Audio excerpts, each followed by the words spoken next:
It's match 13 at the Gaddafi Stadium, Lahore of the Pakistan Junior League.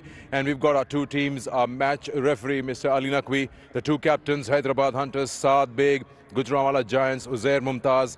And Saad has the coin and he'll flip it. Heads. Heads is the call. And it is tails. Saad, you won the toss. सबसे पहले तो ये बताइए कि क्या करेंगे? हम पहले बैटिंग करेंगे। बैटिंग करेंगे। ओवरऑल आपका रन अच्छा रहा है, जीत इतनी नहीं मिल पाई, बट एक्सपीरियंस अपना बताइए as a team in the tournament, because आपकी लास्ट अपीयरेंस है यहाँ। जी बिल्कुल, जैसे कि आपको पता है कि एक बहुत बड़ा इवेंट है जूनियर्स के लिए, तो हमें काफ़ी कुछ सीखने को मिला है और इंशाल्लाह जो हमसे गलती होंगी कवर करेंगे इंशाल्लाह, जो हमारा नेक्स्ट ईयर है, जो भी हमारा प्रोग्राम होता है। खासा इंपॉर्टेंट होता है कि जब टीम किसी टूर्नामेंट से जा रही हो ऑन अ विनिंग नोट जाए, तो कितना इंपॉर्टेंट है ये मैच एज अ टीम और एज अ कैप्टन आपके लिए? जी बिल्कुल, इसमें तो हम लोग जो भी पिछला हुआ है पास तो कोई याद नहीं रखें, ज़्यादा बेहतर है कि हमारा आखिरी मैच हम लोग अच्छा इंपैक्ट दे के जाएँ, दूसरी साइड को हम बता के जाएँ कि हम लोग एक अच्छी टीम है और हमारा जो प्लेयर्स हैं सब में एक अच्छा पोटेंशियल है। ठीक, पहले बैटिंग कर रहे हैं, फ्रेशली लेट सरफेस, इसमें मैच हुआ नहीं है, क्या एक्सपेक्ट कर रहे हैं टोटल डिफेंड कर सकते हैं आप? जिस तरह की पिच लग रही है 170 टू 175। चलिए, good luck to you. Speak to Uzair Mumtaz now. Uzair, शायद आप चेज़ ही करना चाहते हैं, जिस सिचुएशन में टीम है वो आपके लिए ज़्यादा बेहतर है। जी हमने बॉलिंग ही करनी थी पहले। बॉलिंग करनी थी। ओवरऑल अब ये मैच जो है बिल्कुल डू और डाई, आपके आउटसाइड चांस है, कुछ कैलकुलेशंस हैं जिसके तहत आप जा सकते हैं प्लेऑफ्स में। क्या हिकमत अमली अपना रहे हैं एज अ कैप्टन, क्या बता रहे हैं लड़कों को? जी बस यही है, पहले तो हम मैच जीतने जाएंगे, तो कैलकुलेशन यही है जो बताया हुआ है कि जिस टारगेट से जीतना है तो इंशाल्लाह कोशिश करेंगे। क्या तब्दीलियां लाएं टीम में? सेम टीम है। सेम टीम खिला रहे हैं? हाँ जी। चलिए, good luck to you. Thank you. So match 13, it's Hyderabad Hunters who won the toss and they're batting first.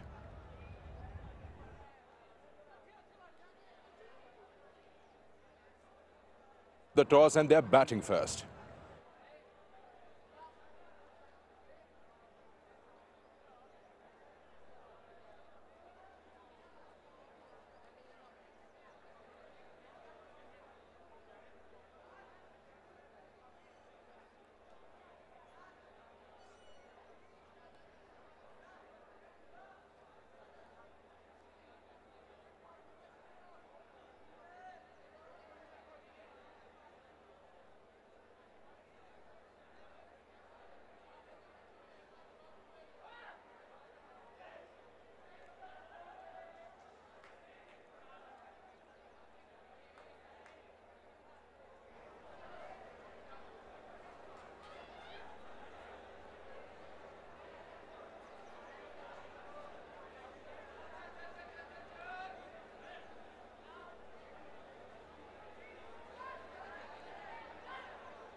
It's a super Saturday in the Pakistan Junior League.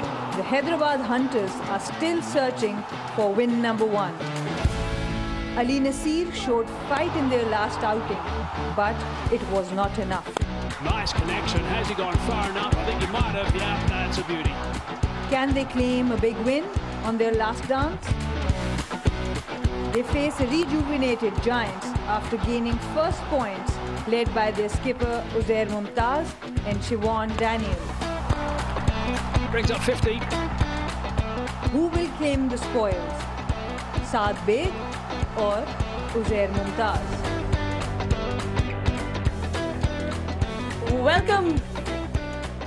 Welcome back to Gaddafi Stadium, Lahore. It's the Super Saturday. We're set for another double header. 2 important games today. The first one between the Hyderabad Hunters and the Gujranwala Giants. Later on tonight, another important game between 2 strong teams. So the Bahawalpur Royals take on the Rawalpindi Raiders.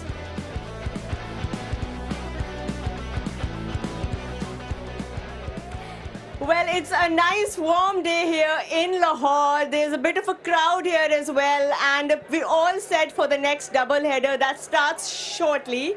And I've got Sana Mead and Dominic Cook here with me. And we're all set. Dom, we've got a bit of a crowd here this morning. Good crowd behind. Let me just tell you, if Tino was sitting here, it'd be too hot. But you've got 3 cool cats here today. It is quite warm. There's a little bit of a breeze as well. And let's look at the summary from yesterday. Remember, the Giants needed to win yesterday. They did. They played 3 from 3 and lost 3. They took on the Raiders. They bowled well in the end. 128 all out. 3 wickets for Mohammed Ibtisam. 3 wickets as well for Matthew Tromp, who just keeps getting better and better. In reply, well, chasing that, they had to win. Simple, they had to win. Within 18 overs, they got there with 129 for 6. Siobhan Daniel with a half century. And Uzair Mumtaz, the captain, 56 not out, meant that the Giants won by 4 wickets. Right. And another important game, that was the Gawada Sharks and Bahawalpur Royals. That was brilliant, that the way Royals got the better of Sharks yesterday. Sharks started off well, but couldn't end. Actually, their power play was the biggest mistake for them, but overall, Chavez and Tayyab Arif, they was brilliant with the bat. They really were. They played with 3 changes yesterday, and another captain stepping in, Arham Nawab, who was fantastic to see. Yeah, I think Tayyab Arif has been extremely impressive. Just 16 years of age, coming from Sialkot. The maturity in his batting and the class he showed, Dominic, it was brilliant. Yeah, it was a good innings by the young man. Remember, making his debut, I thought it was excellent. I thought the first shot to get off the marker, extra cover drive, was absolutely magnificent. I know I talked about the Giants now, which they wanted to win as well. The Sharks, well, they could have nailed their position in the top 2 yesterday. They didn't. Right. So they slipped down to 3rd.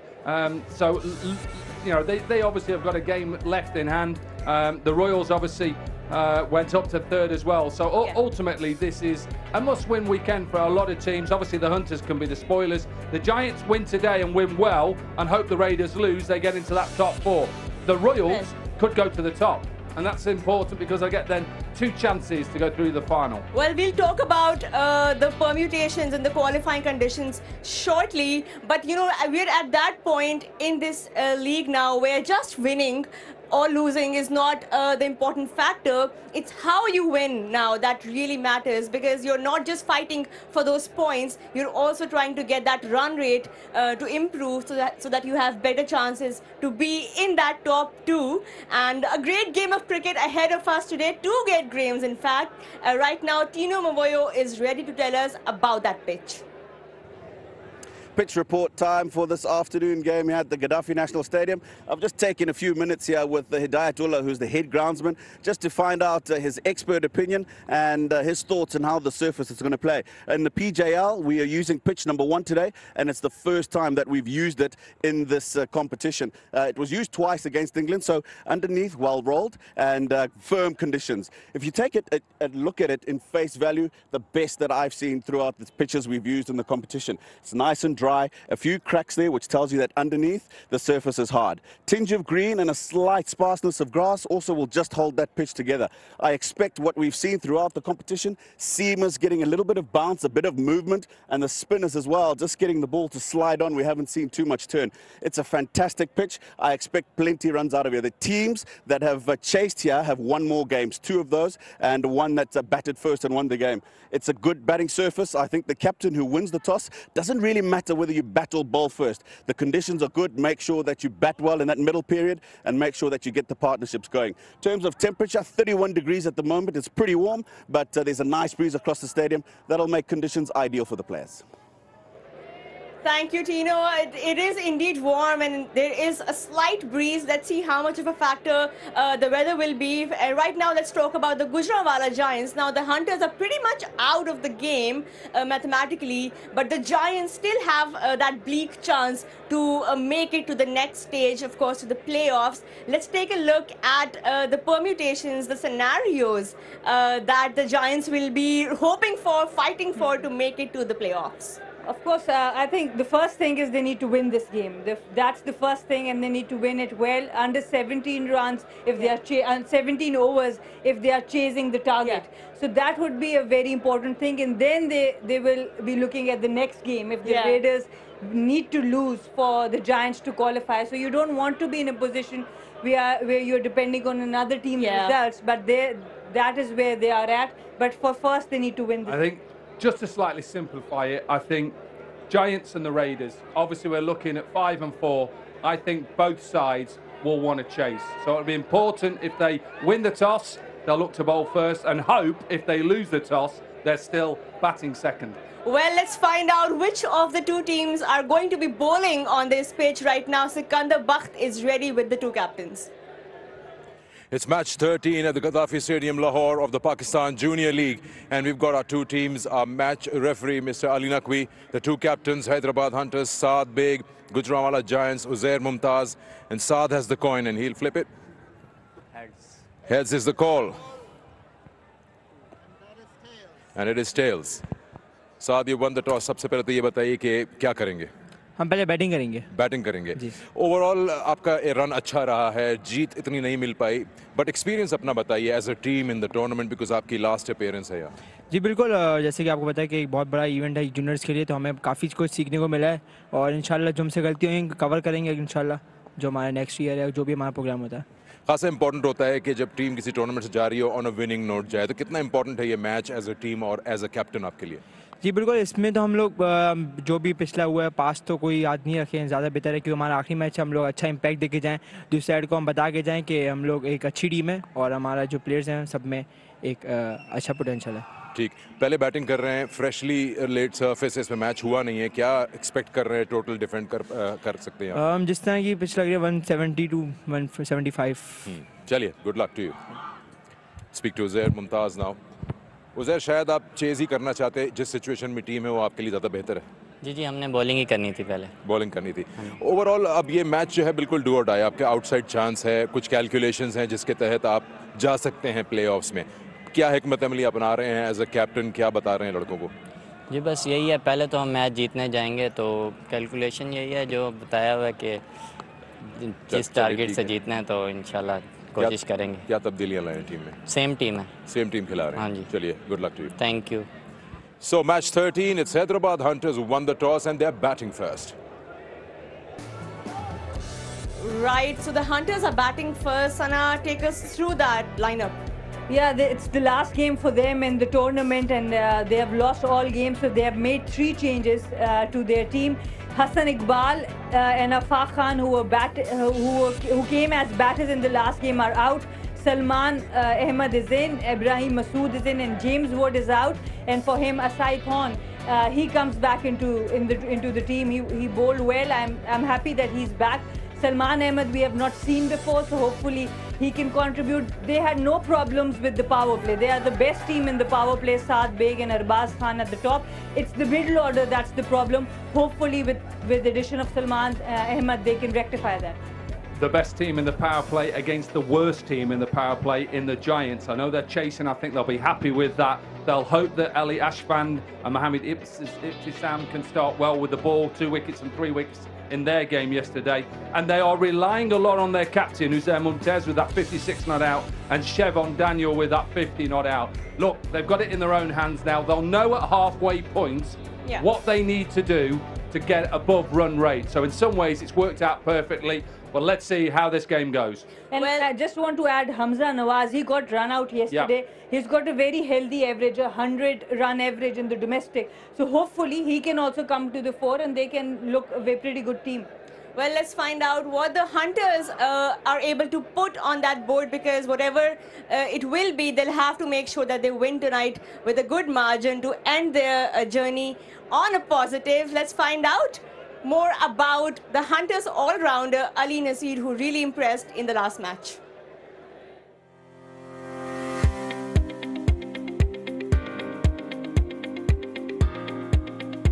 Hi, my name is Ali Nasir. I'm currently 18 years old and I play for the UAE Under-19 team.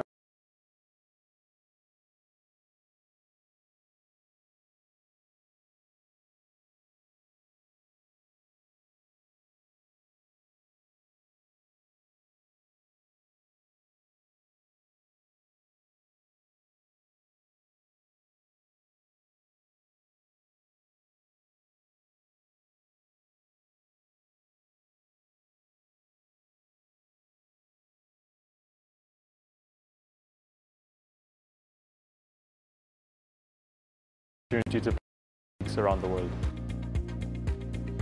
Yeah, I'm very excited. I mean, Abdul Razak is one of the best all-rounders in the world, and I try and copy his batting and copy his bowling because he's like me. He bats in the middle order and he also bowls right on medium pace. So yeah, I try and learn from him. Obviously, my mom and my dad, they've really played like a big role in my cricketing journey. But I think cricket-wise, I'd say Ben Stokes, because I try and play like he does.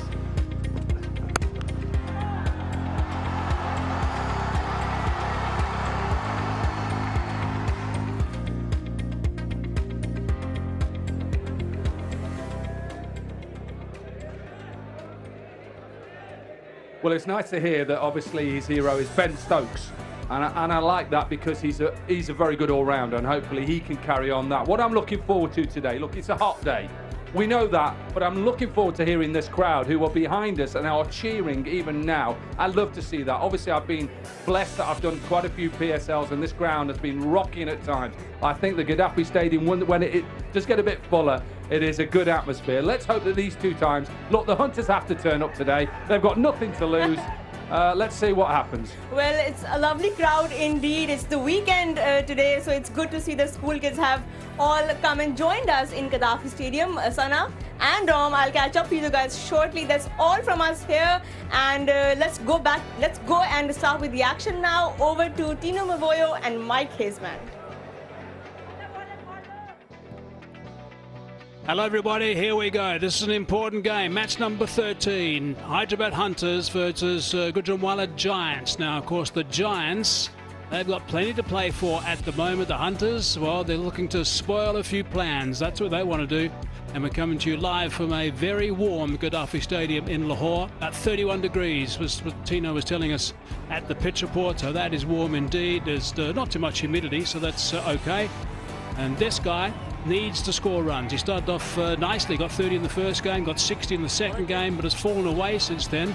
See that Saad's total runs scored is 106 only. So he certainly needs to step up, and I'm sure he'll enjoy batting on this surface. I'm a little surprised about their decision to bat first after winning the toss, and we'll talk about that in a sec. Rana, 50 runs so far. You would have thought that after they elected to bat first in their last outing and didn't play very well and got shot down quite comfortably, you would have thought that they would have changed their plans, because batting last on these surfaces seems to be the way to go. But what that has done is it's handed these guys, the Giants, a little bit of a lifeline, because they will know exactly what they need to do by the halfway mark of this game to qualify for the playoffs. So it's 6 on the table, the Hunters, and 5 the Giants. Tino's alongside me. Tino, good afternoon. Good afternoon, Mikey. Hey, talking about the Hunters looking to bat first, surprising you. They did bat first in their second game. They got a big total, so maybe that's why. Right, Atina, for those that didn't see your pitch report a little while ago, just tell us a little bit more about this surface. Yeah, it looks a good surface. Almost a bit of a sheen on it. Not too much grass. Those cracks there underneath. Not opening up too much. It's really a good flat surface, and I did say that I don't think it really matters whether you bat or bowl first on the surface. It's going to be the same throughout, and I think ideal conditions to get some runs on the board. Yeah, I think the track we had the last couple of days was really good, and I think this one looks spot on as well. A little bit of movement in the air, that's nice to see. Bit of pace as well. Nice long follow through, nice and direct to the batsman. Yeah, definitely some pace in the pitch, and we've seen that consistently throughout. Hazy, really do have to give kudos to all those that have been involved in preparing these pitches. Consistently good surfaces and matches almost every day, and so far up until now. Bitson's got the most wickets for the Giants so far, with half a dozen. He's got an action which is quite interesting. I think he's one of those bowlers that if you haven't seen him before, the surface is good and it's going to come on nice and truly. If you haven't seen him before, it's all a little bit arms and legs at the last minute. He falls away just a fraction. I don't think there's anything dramatically wrong with the action, don't get me wrong. I've said this so many times over the years, I'm all about unorthodox stuff when cricket. And I just think it's nice when you see things that are a little bit different. So if you haven't faced him before, you might just be a little bit surprised initially in your endeavour to try and pick up that ball as early as possible upon release.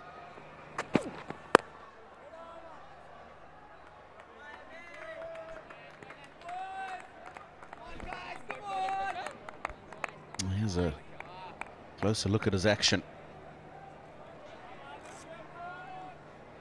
Nice and relaxed coming into the crease.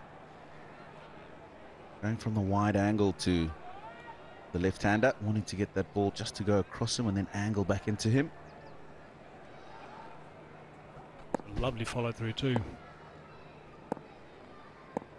He looks like 100% to me. That's what we've seen throughout this tournament so far. Gives everything. He's going to have to reload and bowl that one again. A little bit of early exercise for the umpire. Let's have a look at 3 wickets that he picked up in an earlier game against the Raiders. Tidy figures, 3 for 23.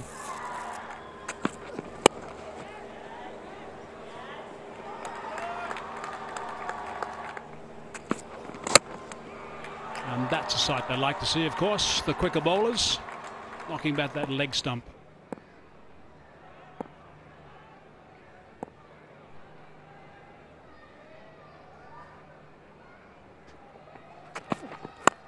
Oh, that's nicely bowled too.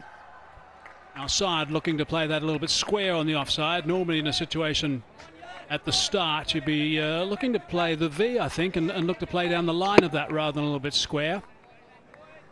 He has been struggling a little bit of late, I mentioned that earlier, but he's an important cog as far as Hyderabad are concerned. Hazy, I agree with you. Down the ground's a better option from here because that covering is packed with fielders. Mid-off, 3 in the covering, and then a backward point.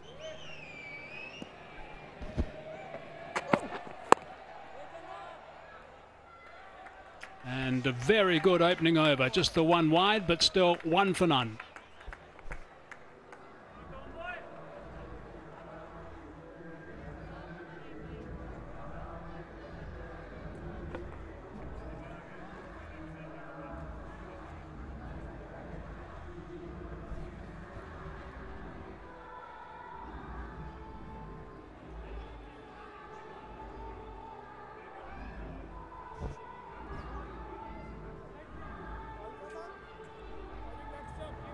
There's a look at the lineup for the Hunters and the Giants, and there's the changes as well.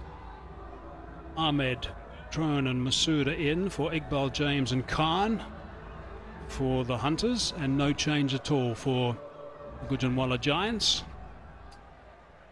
They're obviously feeling fairly comfortable with the bunch that they've got out there and backing them to get them to qualify. That's the aim of the Giants today. It's quite simple.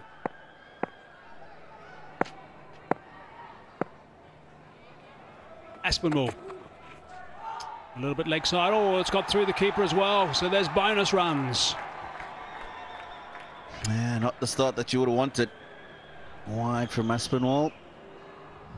I've noticed throughout the Pakistan Junior League that it just takes us time to find his radar on his first over. Right, let's have a look and see exactly what needs to happen here for the Giants. Now, for the Giants to qualify, they need to chase down in just under 17 overs, 16.5 overs. Before the toss, it was a matter of winning by 24 runs or chase down that target in 16.5. But there's absolutely no doubt with the Hunters winning the toss and batting first, they've made it a lot easier for the Giants because they can control things when they're batting. Oh, that's not a bad delivery, perhaps a little bit high. Maybe a bit of willow involved as well. We'll have to wait and see what the man with the purple shirt lets us know. Oh, big bye.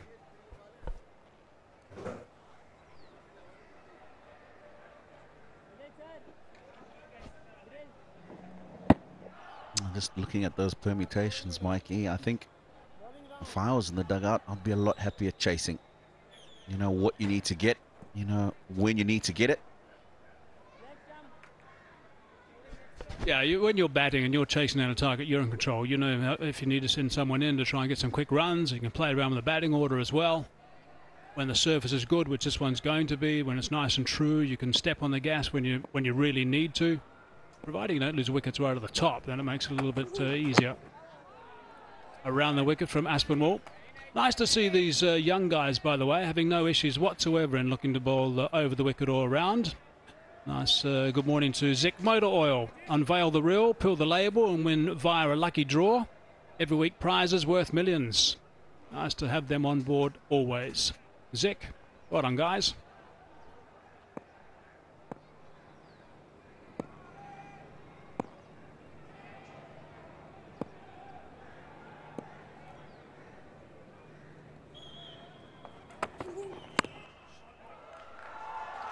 Well, that's gone straight through. Straight through and screamed away for 4. Might have a finger on the ball as well.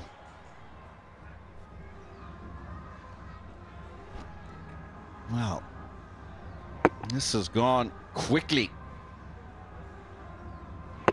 Hard into the ground. He really should have stopped it.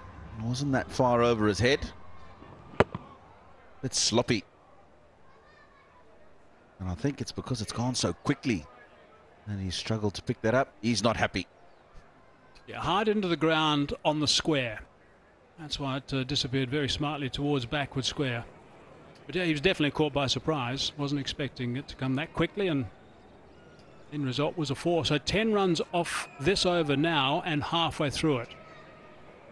Hyderabad Hunters have had the best average in the power play of all teams. Quite extraordinary that they are where they are.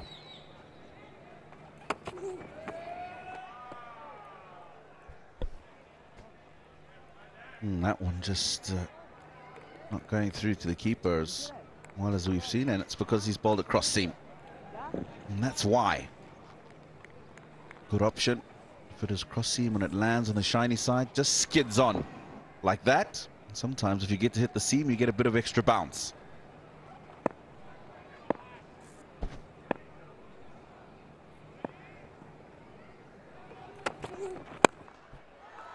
Pick that up. Not that much wrong with the ball, actually. It's just a wonderful, wonderful stroke.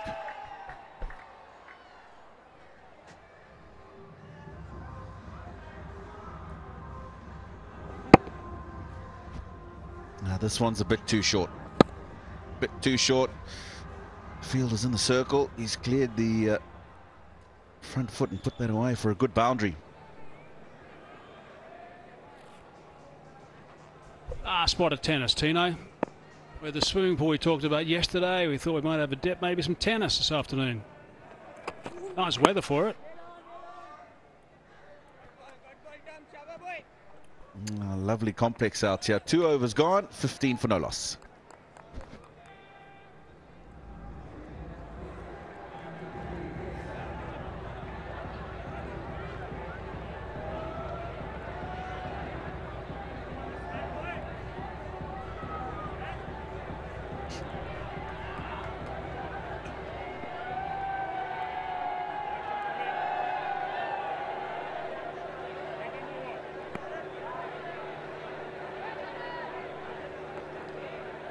Saturday.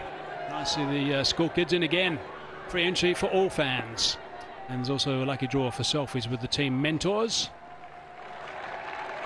Like they're loving it. I think they've just seen themselves on the big screen. Enjoying themselves. Crowd coming in. Cries of catch it. Didn't get hold of that at all. Not a bad shot at the stumps. I think he would have been okay. Side.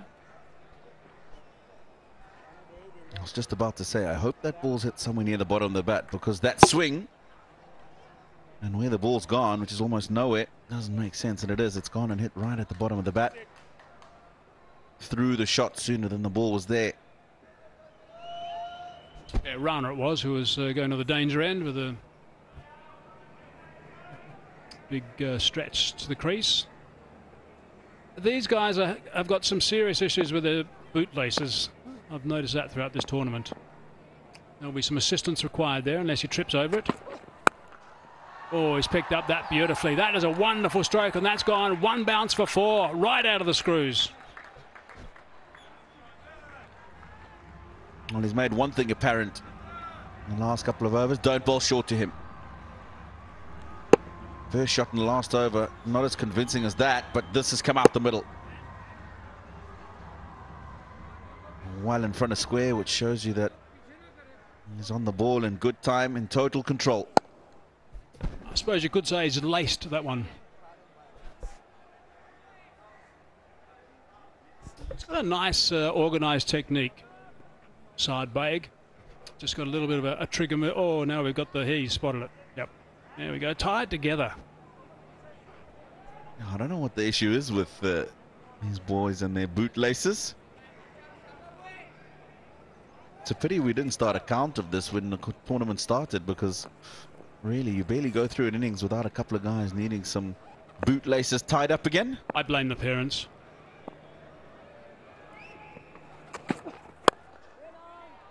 It's a nice shot to the covers. Yeah, but his technique, he's just got a little bit of a trigger movement. His left hand is always lovely to watch them play. He just a little bit of a shuffle across and a half a step back. There we go, just have a look at this, just not much of a movement, just a little bit, there we go.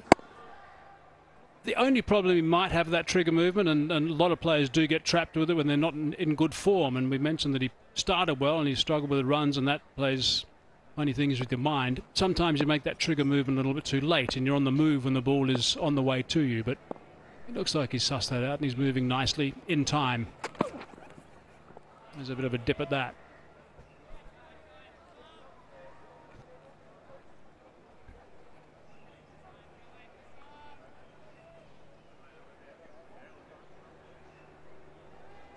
Yeah, definitely. It being a weekend, the crowds have started to come in a lot sooner, and we look forward to them filling up.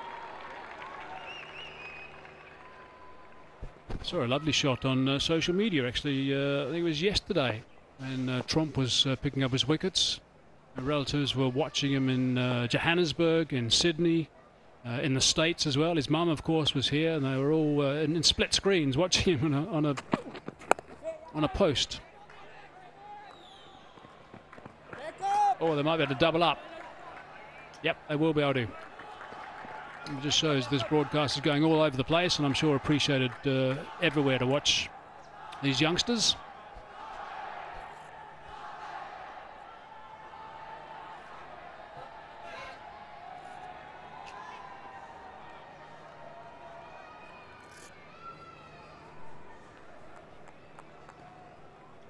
Let's just have a look at where it is going. Of course, PTV Sports throughout Pakistan, Willow TV in North America, Sky New Zealand,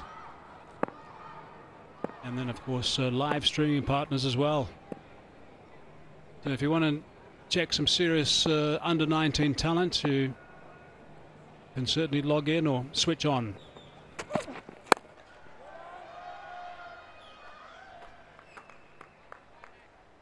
Three overs gone, 22 for none.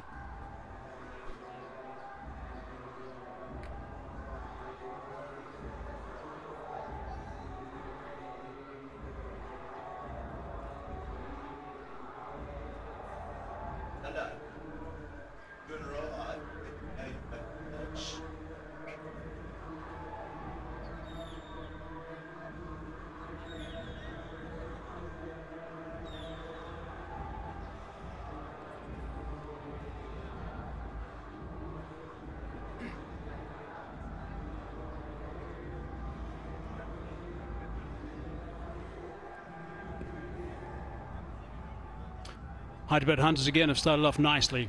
Their average score on the power play, runs per over, has been just over the 8 mark, 8.2. It's weird that they're at the bottom of the table, but the reason for that is that they've relied on the guys at the top, and they've often got the team off to a good start, but they've then failed to capitalise in those middle orders. The other thing which hasn't helped them, I think, is the fact that they've made lots of changes in their batting lineup throughout this tournament. And through not scoring enough runs, their bowlers have been put under pressure. Daniel now from Sri Lanka.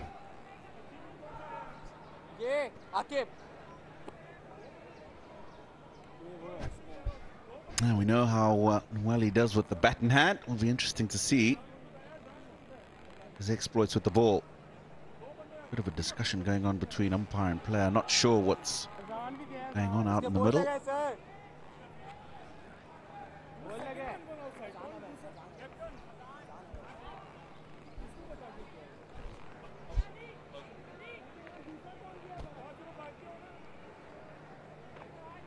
Right, we're not totally sure what's happening at the moment.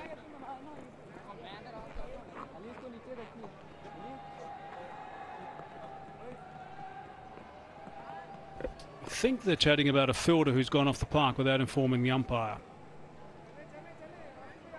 I would have thought that's something that we could have sorted out maybe after a couple of balls rather than just stop play and everything come to a standstill. I think any sport in the world is competing with eyeballs around the place. You've got to make sure you keep things moving and keep things moving nicely.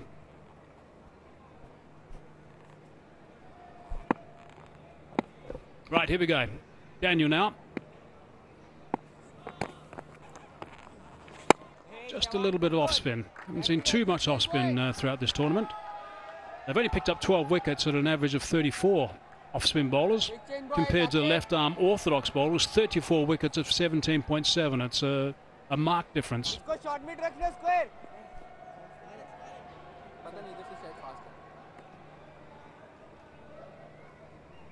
Left-hander. Mid-wicket and long on are the two fielders on the boundary. Acres of space in front of square on the onside.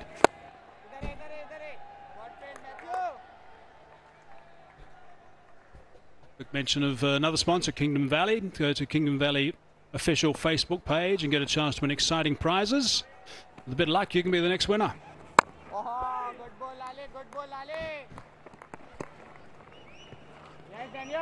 He's got to keep his line pretty straight here, Siobhan Daniel, because no fielders on the offside on the boundary for protection. That's exactly what he's doing. He realizes that himself. Pretty flat, getting that ball through to the batter as quickly as possible.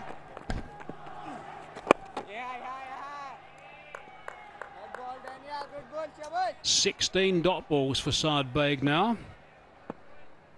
Throughout this innings of just 20 balls. He's one of those batsmen who needs to keep the scoreboard ticking over. Oh, they quite like this a little bit, actually. It's a bit of a delayed question to the man at adjudicating side on for that run out. Baig was having to get the strides in very quickly. It was a slow touch and turn. It's a good return throw when he eventually gets himself to his home base in good time. 4 overs gone, 25 for no loss.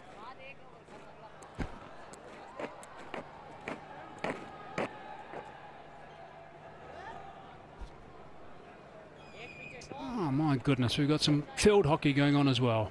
Of course, Pakistan in days gone by have been sensational hockey players and very successful at the Olympics.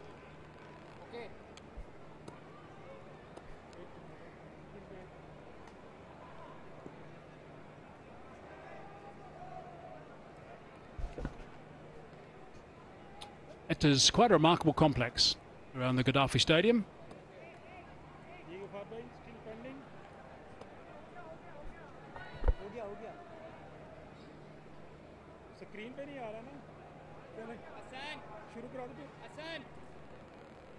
So 4 overs gone, 25 for no loss at the moment. That run rate is just starting to drop off a fraction. Rana on strike. Asfan now.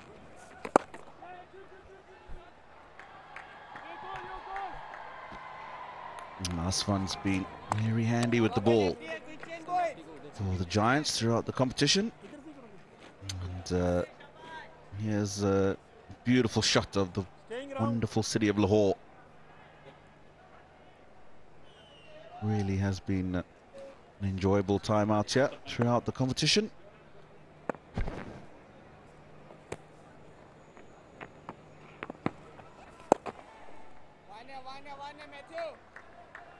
Asfan opened the bowling yesterday.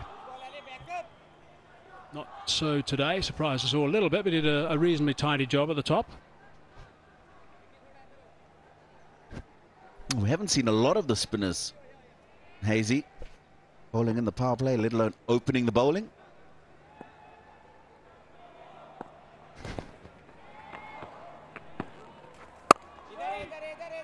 When you consider the fortunes of the spinners or the effect they've had on the game when they've come in even after the power play, you would have expected that a lot sooner in the competition we would have seen them bowling earlier.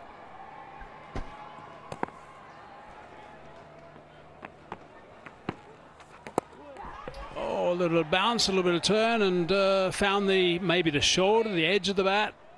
Popped up. Safe enough though. Now, definitely just a bit of extra bounce.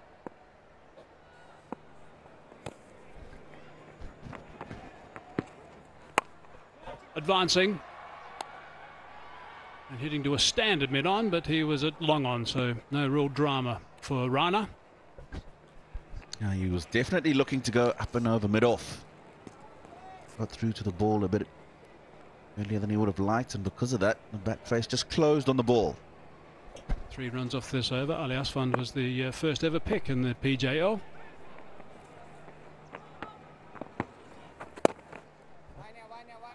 I think the Giants will be pretty pleased the way they've just curbed this run flow right now. That over's just gone for 4, 5 gone, 29 for none.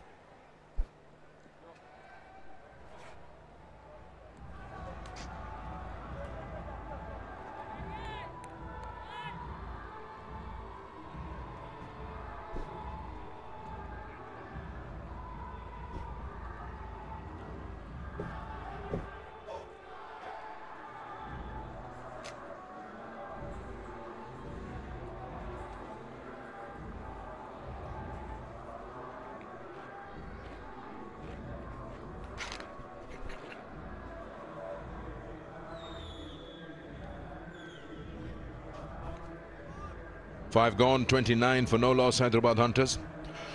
For those of you just joining us, Hunters won the toss, decided to bat first. And works for the Giants because they are in a position that they are better off chasing so that they know exactly how quickly they need to get the target in front of them.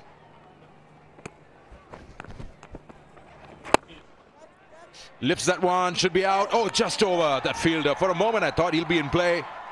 That's a boundary.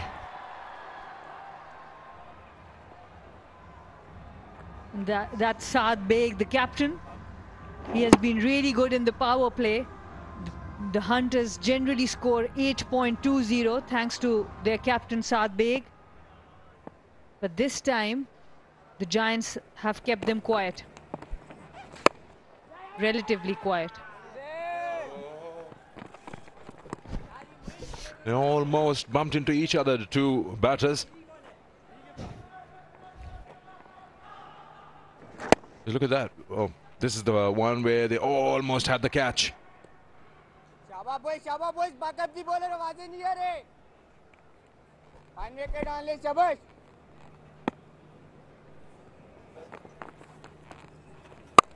इधर wicket हाय क्या बात है तेरे Not sure Moeed Rana being promoted up the order. He didn't look quite comfortable in the last match when he played as an opener.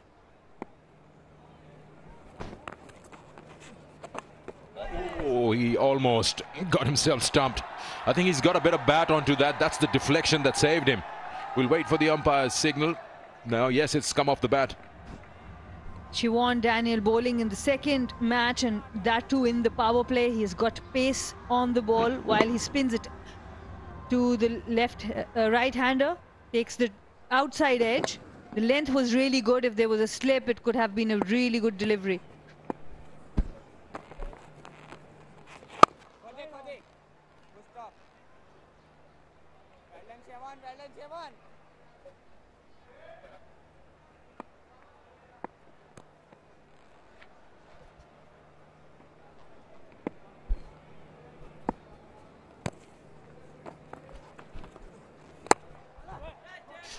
Just beating point, getting a boundary on the last ball of the power play. 42 for no loss, Hyderabad Hunters. That will give him some confidence. The last boundary was off the edge. This one, better shot, good execution. And Siobhan Daniel, as an off-spinner, you don't want to be hit outside off. 13 runs of this over. After 6, 42 for naught.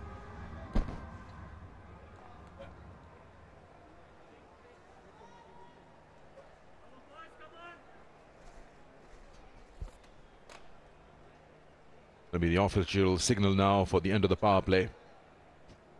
It's a bit of a surprise for me. Gujranwala Giants have had players who are good all-round cricketers. You know, Siobhan Daniel with the bat, and he can bowl a bit. Uzair Mumtaz with the bat, he can bowl a bit. They've just not been able to finish games off in their favour to grab those 2 points. Scoring 179 in one of the games and just not being able to defend that. How many times have we seen scores in the excess of 175? Runs here, good stop that, good stop. They have made a lot of changes in their batting and bowling. This time, excellent save in the field. This is exactly what they need if they want to qualify for the top 4.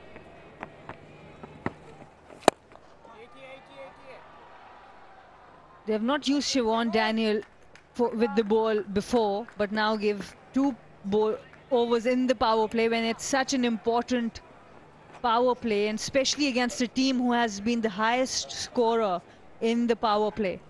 So the planning is not as efficient as it should be.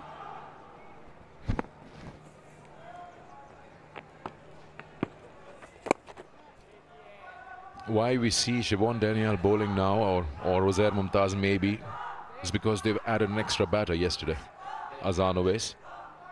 So they've sacrificed a spinner or a bowler and using the part-timers to use that quota of 4.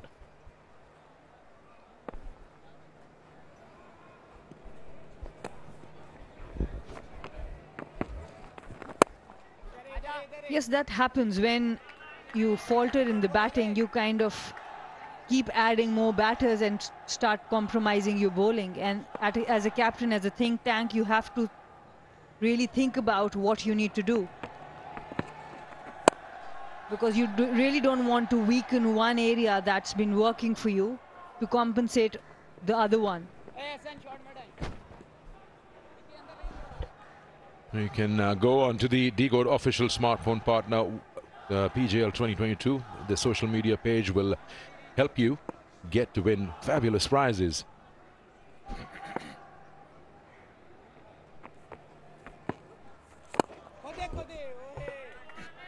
Just 3 runs of the over, 45 for no loss.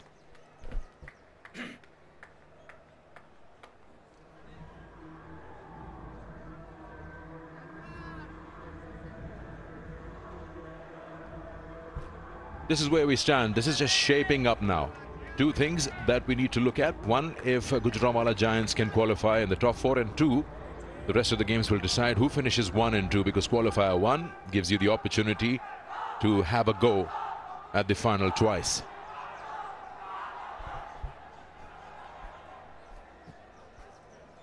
And you see the points table. The Hunters are out. Giants have a chance if they win today and Raiders lose to Bhavalpur. They can still make it to the top 4.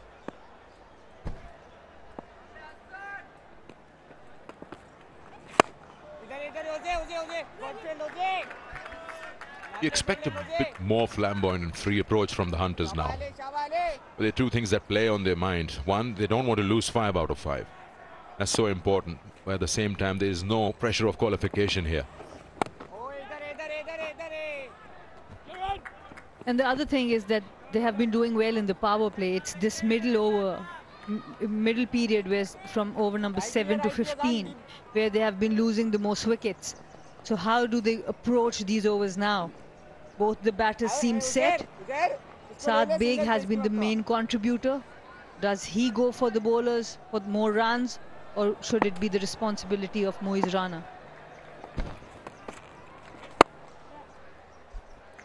This is one thing I've noticed, because doing tosses, most of the captains, when they come out and they decide to bat first, they say, we're looking at 170. But hardly we've seen anyone getting even close to that. Even now, if you look at it, they'll score. If they want 170, they've got to score 10 runs and over from here.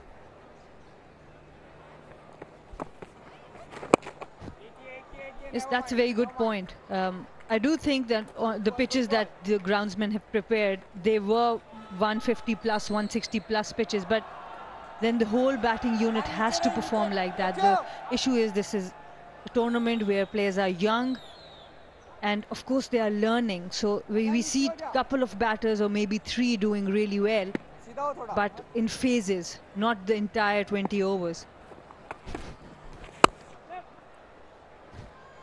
So for you to reach that 170 mark in T20, it's very important that you play well in all 3 phases: the power play, the 7 to 15 overs, and then the death overs.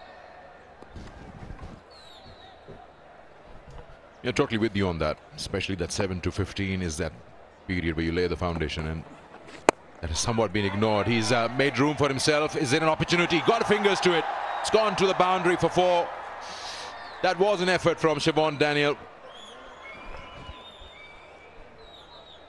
And that's the 50 for Hyderabad Hunters after 8:53 for naught.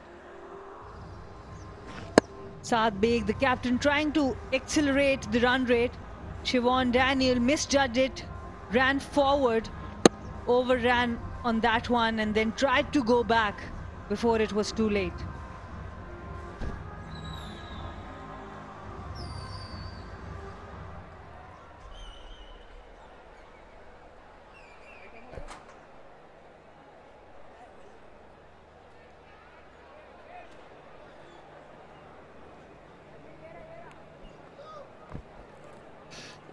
Haven't lost a wicket yet. Good to see that they are trying to keep that run rate moving on. Just above 6.5 at the moment with the kind of shot Saad just played. He's created that boundary, moving away from the stumps and just opening the face inside out. Trump is into the attack. He was the best all-rounder in the previous game for them. Bowled so well, 3 for 19 in his best, of course, and that was in the previous outing.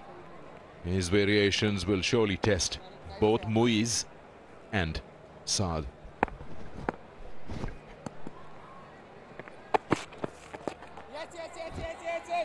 And he starts well, right, full and straight there. And he's well supported by his mother, who has flown all the way from US to watch him play. That's the last drop chance from Siobhan Daniel. And Saad, he's relieved. When we talk about dropped catches, it'll be a big number in the tournament. Lots of them. Some of them have been absolute shockers. Over a period of time, you will see these young boys, young men gather more experience and just absorb the pressure. That's well fielded. Oh, has he touched the rope with his backboard? Yes, he's signaling a 4. The fielder has signaled a 4. Again, this is a clear case of how they need to learn. But this was a really good shot. If you get 4 on this shot, I'm not too bothered. But just look at the overall technique. He couldn't stop himself. He was still in contact with the ball. The ball was in his hand while he was touching the ropes. But good on his part that he gave away the 4 before even umpires had to look for it.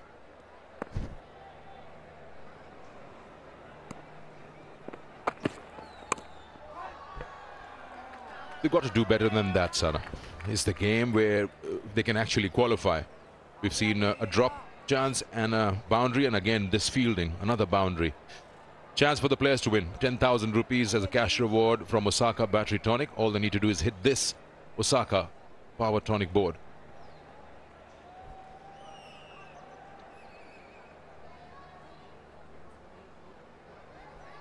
If I was playing, I wouldn't be able to help doing that.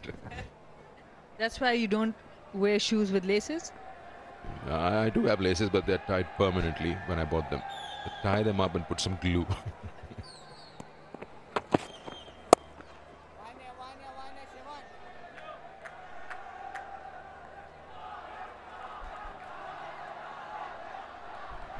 You notice Saad Beg tries to make room, but he prefers playing everything in the V. Even if the ball is in his short earlier, you saw the horizontal bat and he's punched it to long on.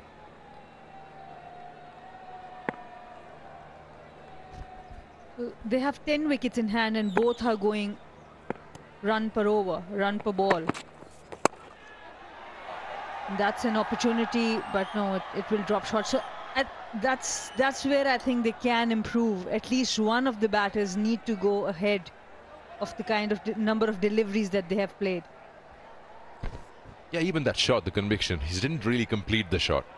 And he could easily have handed that ball to long on for a catch. It was there in the slot. He could have gone through with the shot, completed. It's just that hesitation somewhere. Dot ball. 7 of the over. 60 for no loss.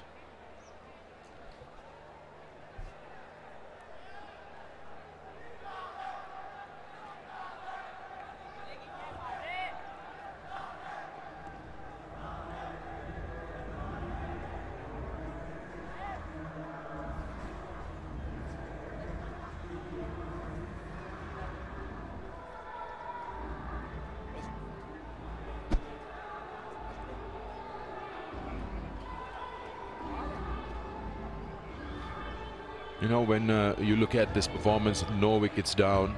You remember yesterday, Raiders were 2 wickets down in the power play, and then Habibullah and his partner batted till the 15th over, 100 for 2.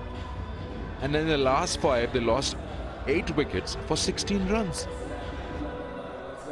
The thing is, now that they have 10 wickets in hand, 11 overs left, they have got Arbaz to come, Munib can bat. Ali Nasir, we saw he was brilliant with both bat and ball. And then you've got a new player, Salman. What I'm saying is at least one of them needs to change the role here. Moiz Rana 17 of 17, Saad 36 of 37.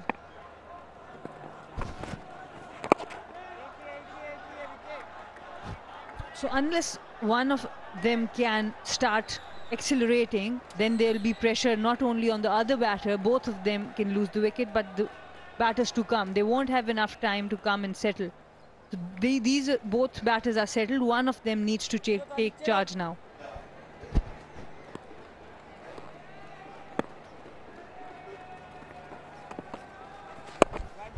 So I tell you what, ideally, that's a quick single. If you are saying that you want 170, 175, so there is no way you'll get there unless you are somewhere around 120, 125 at the end of 15 with wickets in hand. But just bagging wickets and taking them back to the dugout at the end of 20, we've been saying that again and again, doesn't really help. Absolutely, absolutely agree with that.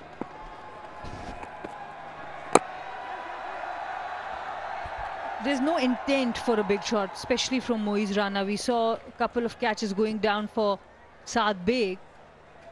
I think they might be in the mind that they lost 6 overs for 38 runs when they tried to accelerate. It was in the first game, but this is the last game. You need to show the T20 brand of cricket.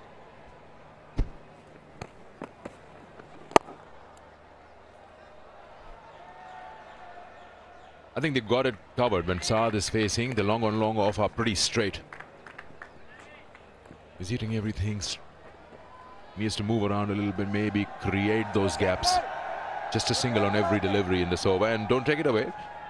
Gujranwala even yesterday were very, very stingy and bowled miserly. They didn't give runs away. Only 128 was scored by Raiders. This time tries to go big. He'll find fielders there, and he just take 1 run. Good face for Gujranwala Giants. They gave a few runs in the power play at the end. They were good in the power play in the first 4 overs. In the last couple of overs, they gave away runs, but they have kind of came back again into the game because of this batting. Really good shot there. Saad Beg, he looks good. Inside out for 4 runs. Yeah, that takes them to 69 for no loss after 10. This is the shot he likes. Again, creating that room and playing inside out. 4 runs and takes them to 69 for no wicket.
We're at the halfway mark of this first of 2 games now, or the innings I should say. At 10 overs, 69 for none, and Hyderabad have done pretty well. I think what they've done is they've tried to stabilise things right at the top and make sure they don't have to push on in the middle, because that hasn't been one of their strong points, losing wickets in those middle overs. But there's a look at the partnership so far. Dominic Corks alongside me. Dominic, it's been a steady one, some nice shots.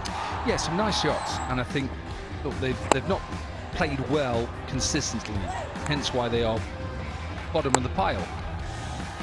And it's been a good start. You know, the power play was 42 without loss. I just wanted them to be a little bit more aggressive in the next 4 overs. Take nothing away. Look, it's a good start. 69 for none off the first 10. I still think they're 20 runs behind where they should be. Remember, none down. You've got to be brave. You've got to take them on. Still got some good players to come, even though they have struggled in that middle period. But foundations are set. Now, can they push on in these last 10 overs? Just a couple of patterns from their performances so far. In the very first game they played, they got off to a good start, getting 50 in the first 6 overs, and then they lost 6 wickets for 38 in the middle. They lost in their last game 4 wickets in the middle in no time as well. So they're trying to get the guys to do all the work at the top. Saad Beg is a fine play. He's on 42. There's been perhaps a few too many dot balls in this knock so far, but we're not going to get too critical at this stage. And his partner's doing a fine job, providing some support. So Mumtaz now into the attack. Very fine batsman, got 50 in the last game.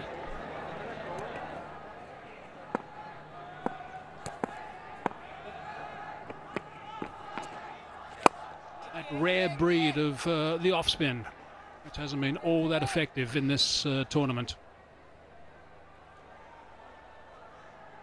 I think they're just happy at the moment, the Giants, that they know that this game hasn't gone away from them, even though the opposition are none down. And I think that's just the fact why he's brought himself on. Let's see what we can do. A little bit of off spin. See if they're, after that little drinks break, are they going to be a bit more aggressive? Protection straight. Long on and long off into play. Because whatever the Hunters set, the Giants will have to do it in a specific time. I know generically we've said probably around about 16 and a half overs they'll need to get that total.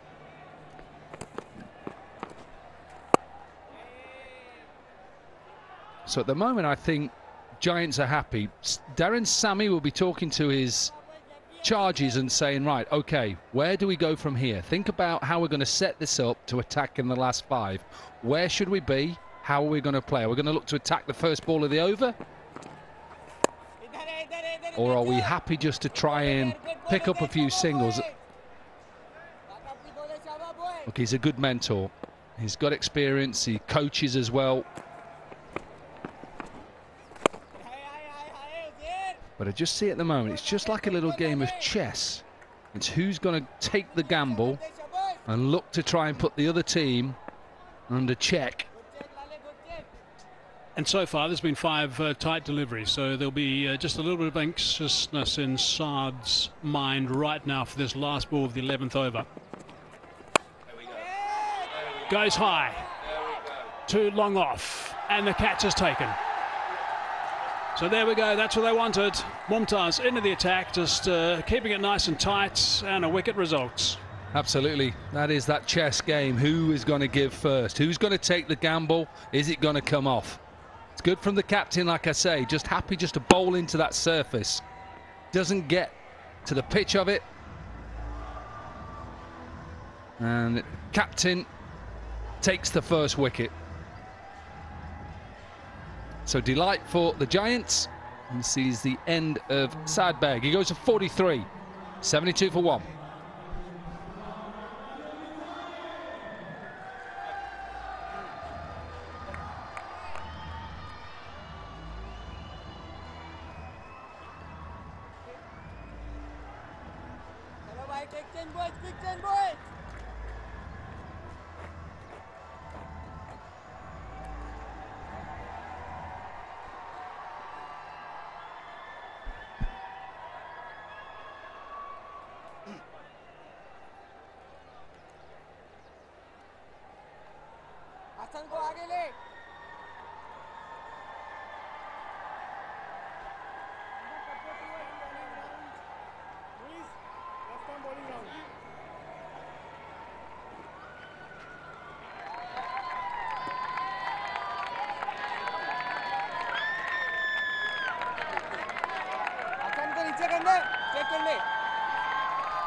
Arbaz now has joined Rana in the middle.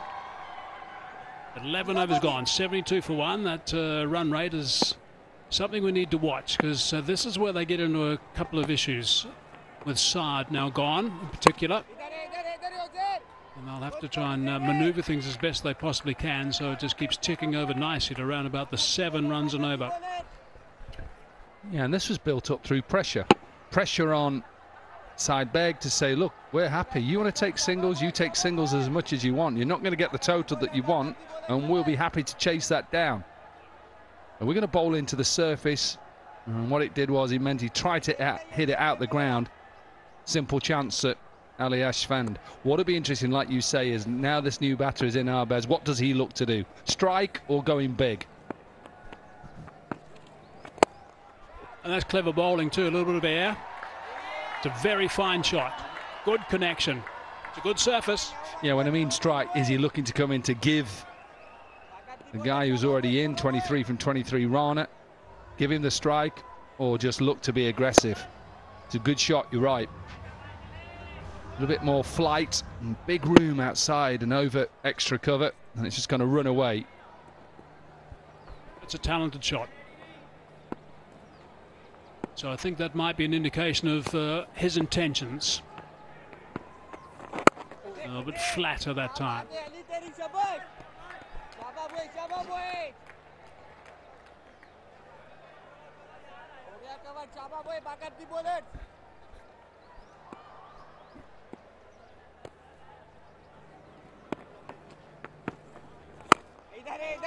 One thing they do need to do is keep their energy up. Got to get a little bit of buzz around the place. Make sure they don't allow those guys just to hover on the ring and punch the ball to the blokes in the ring on the offside all the time.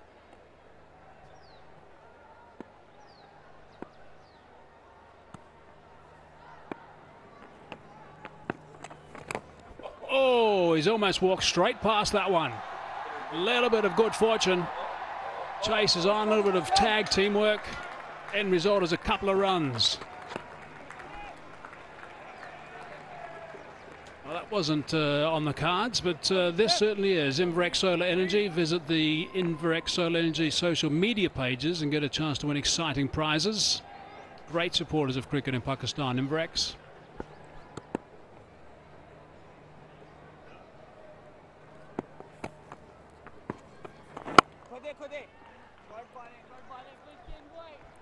"12 gone, 7 off, 79 for 1. Yeah, nice warm afternoon. Around about 32 degrees. There is a breeze. Projected scores at 132. Remember, the Giants have to win, and they'll have to win with quite a few balls to spare. Around about the 16th and a half over, whatever they're set, to try and improve their run rate. And then we'll wait for the evening game where it'll all be down to the Raiders. I saw them coming in, that team. Shaheen's brigade. Looking forward to seeing him bowl in the World Cup. Shaheen Shah Afridi, wow. It's a nice crunch as well. It probably is going to be only one. Yeah, those boys are obviously fanatical about Shaheen Shah Afridi, and he is just a sensational cricketer. And the great news is for Pakistan is that he is now being declared 100% fit, and that's been given the nod of approval from the skipper as well. And he himself said, "I can't wait to see him bowl in Australia." Yeah, I'm looking forward to seeing Stark and Shaheen Shah Afridi. Two excellent left-arm quick bowlers. My opinion, I think Shaheen Shah Afridi is slightly ahead of Mitchell Stark. I'd agree with that. He can do some serious damage at the top, and consistently does at the top, but they can also do some great damage at the bottom. Extraordinary skill. Good bounce, good height, good pace, good swing. Fakhar Zaman is back as well because there's an injury. I think he's a good player as well. Dangerous player. I just have this image with Shaheen Shah Afridi of that delivery to Rohit Sharma. Swing back. That's been worked on the leg side. Trump just sliding down. Got the treatment. Well, you don't see this very often. A Trump delivery that is just really help yourself. Again, out the side, so his fingers go down the left-hand side of the ball. He's trying to get a little leg cutter in.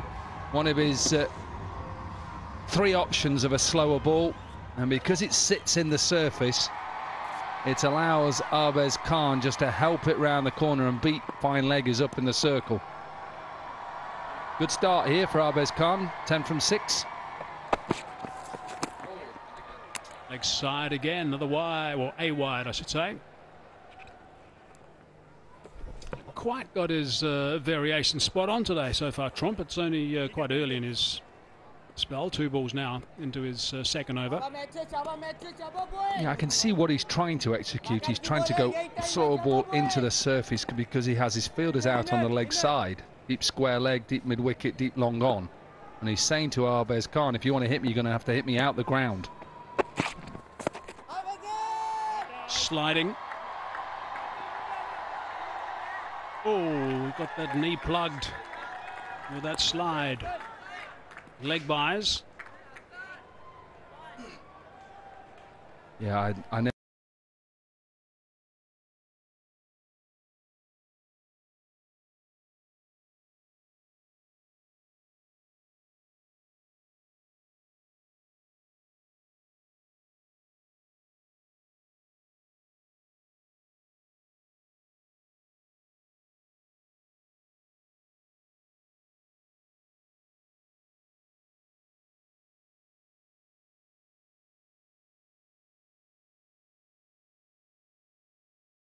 The attack in Afridi's absence, and of course he knows the Australians so well because of the bash.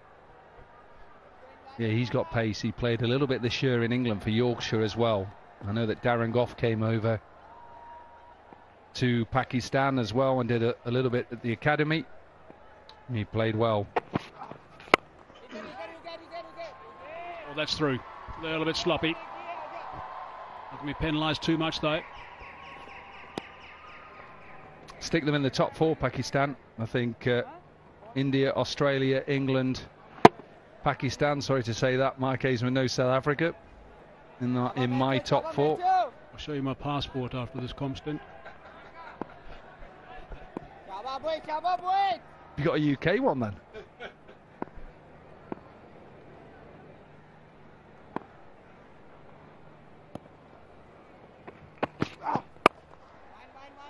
Solid drive, just the single to retain the strike. 11 off the over. It's a good one for the Hunters. 90 for 1.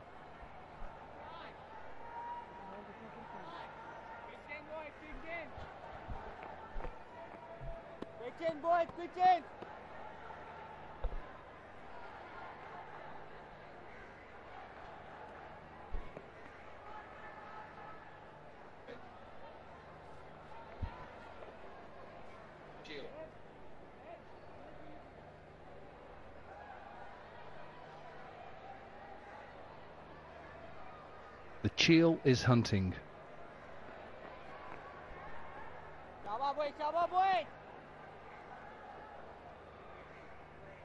Wondering what are these blokes doing in my patch. This is where I just come and relax, and these guys have been messing me around the last couple of weeks, particularly on a Saturday morning, or Saturday afternoon I should say. Right, 13 overs gone, 90 for 1. That run rate is not increased. Just a shade under the 7 mark. So they're not stepping on it, and I think again the Giants are going to be reasonably pleased with what has unfolded so far. Osfan now. Bowler likes it, I think he's the only one though. Yeah, you just sense that perhaps now the Hunters are thinking this is the over. Even though Ali Ashfan has bowled well, because he bowls into that surface.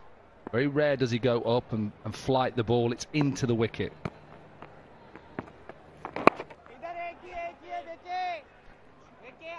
May look for 2, or could be another run out, could be another run out. Terrible running, what are you doing? How many times have we seen this throughout this competition? Careless running. And once again, And the Giants need a wicket, and they get one. Just look at it. Look at Moiz Rana. Is there a call from Arbez Khan? There's not really a call. Looking at each other. One suggestion I would say, look where the fielder is and look at the ball. Absolutely. Disappointment for Abdul Razak and for Moiz Rana. He's gone for 25. Hyderabad 91 for 2.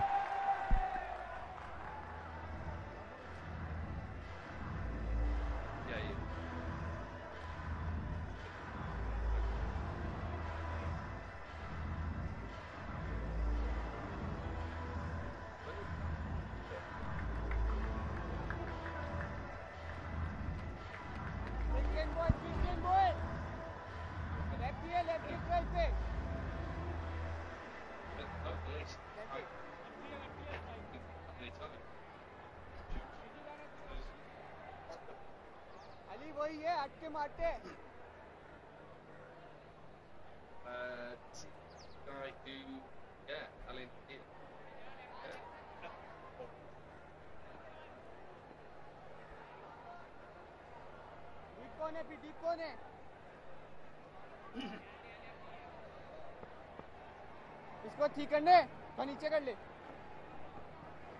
50 in the last game for Ali Nasir. He's a very good cricketer. He's interesting enough, the quicker bowlers for the Hunters have only picked up 7 wickets so far, and he's picked up 5 of them.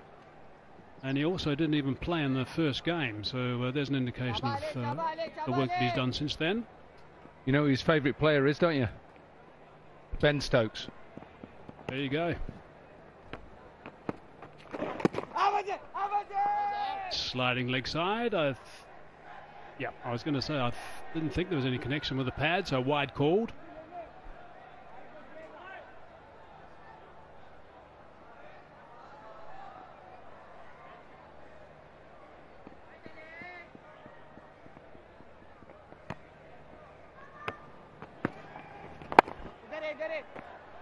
Got that through, and that's going to go for 4. That's what they're going to need. Boundaries early in the over, just to try and put a little bit of pressure back on the bowler.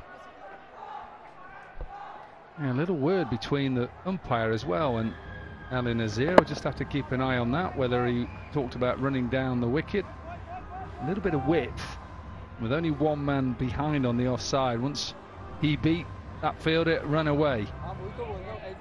A little chat between the Ali Nasir and the umpire.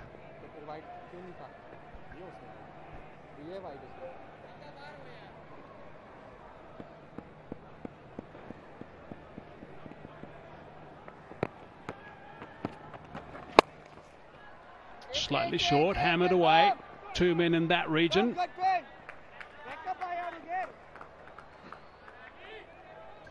That's clever from Ali Nasir, because he's manipulated the field. Because of the shot before, they brought mid-wicket over on the offside to have 2 fielders behind. So there's a big gap now, mid-wicket. So he can just push it into the gap and look for 2, or try and go for the boundary. So he's decided now to go round the wicket. Ashfand.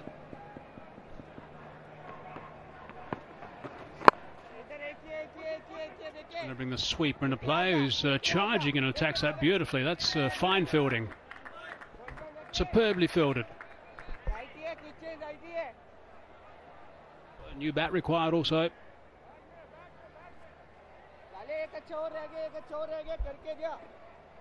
I'm glad it's bat and not shoelaces. See that quite a lot with new batters.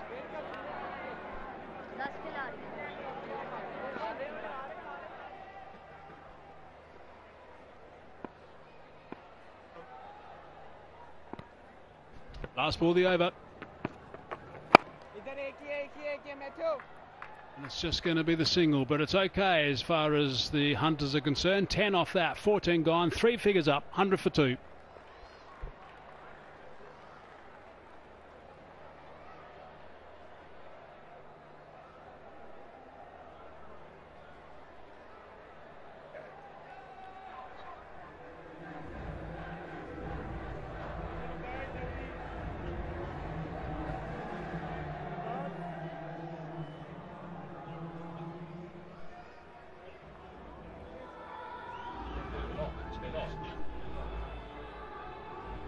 The problem for the Hunters so far, the wickets that have gone down, there's the fall of the wickets, 48 and 36, but individually, Saad is on 43 and looking to take on the bowling and charge a bit, and Rana frustratingly run out for 25, so a couple of really good starts, but now back in the huts. Ah, lovely spotting, well done.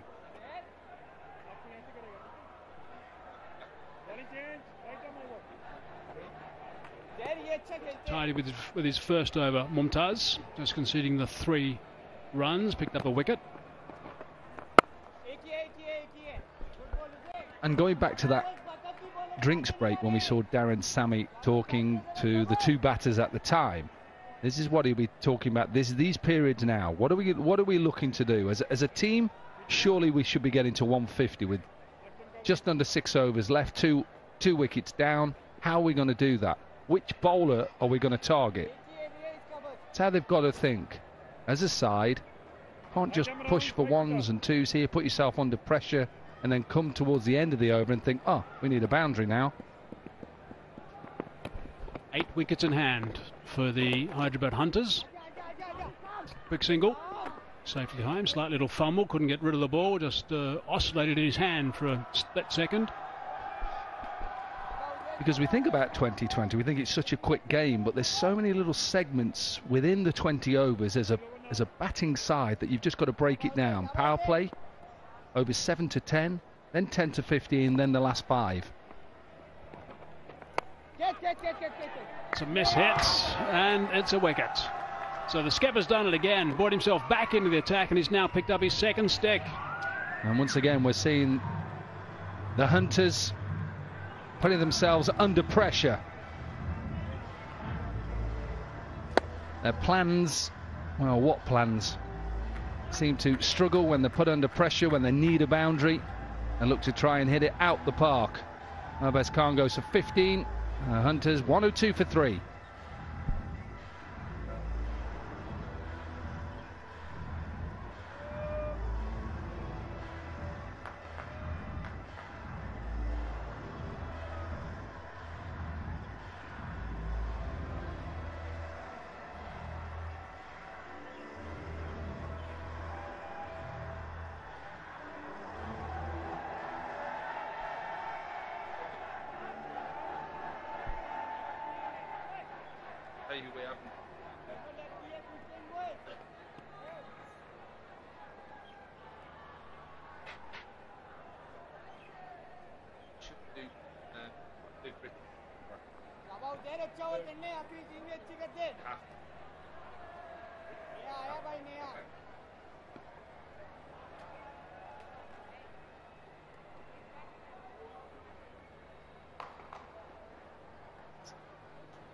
Just want to remind you that the Giants need to chase this down by 16.5 overs, whatever the score is. So right now with the Hyderabad Hunters at 102 for 3, that's to qualify, by the way. They'll be very happy with proceedings because the projected scores from here, this rate is just 141. Don't see them going much more than that, actually. If they go at 9, they do get past the 150 mark, but I think that's going to be a bit of a stretch. Someone's got to play really well from here to get there. Asif has just arrived.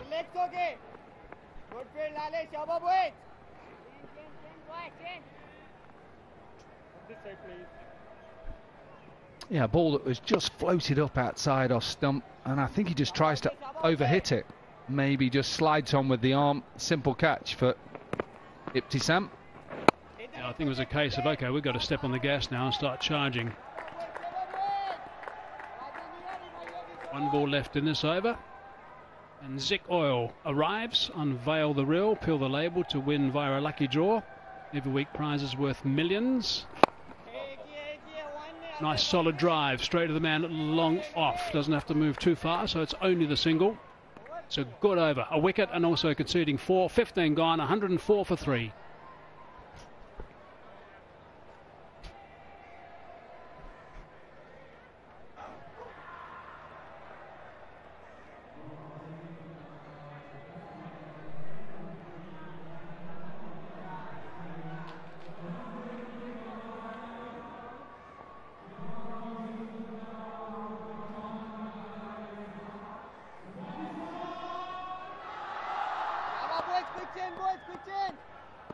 आखिरी 5 अच्छे करने हैं शाबाश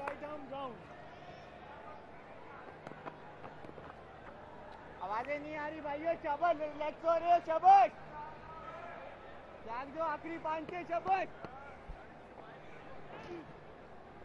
हाँ हाँ deep deep deep 15 gone, 104 for 5. This is exactly where the Raiders were yesterday. 100 for 2 after 15. They only managed to add 28 more runs. They lost 8 wickets. And it's against the same opposition.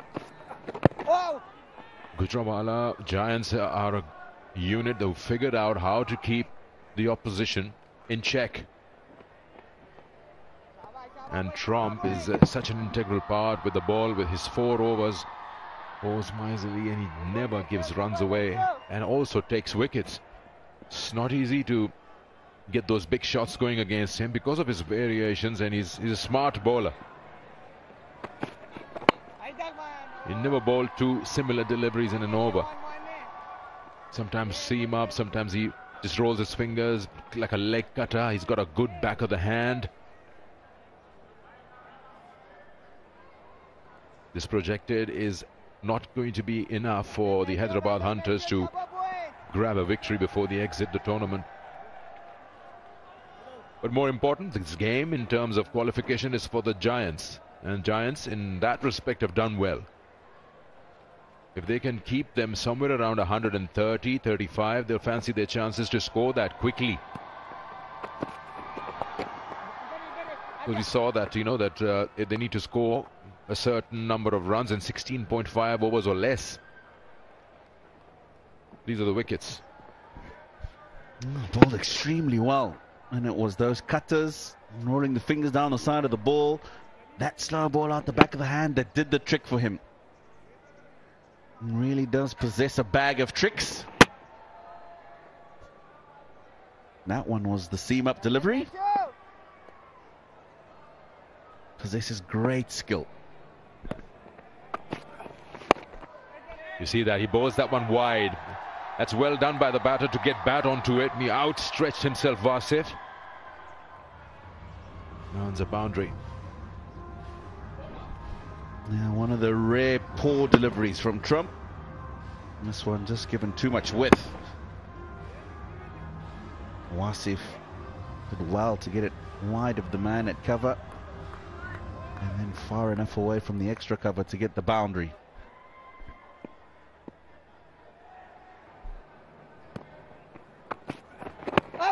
That's got to be out. That's got to be out unless there's a bat. No, it is not. Yes. So Trump strikes. Wicket number 4 walks back to the dugout. It was pretty adjacent. Probably the umpire was just making sure that he knows there's no inside edge on that. Yeah, when the innings is coming to a close and you need wickets, toss the ball to Trump. That is as straight as you can be. Wasif goes for 5. Hyderabad Hunters 109 for 4.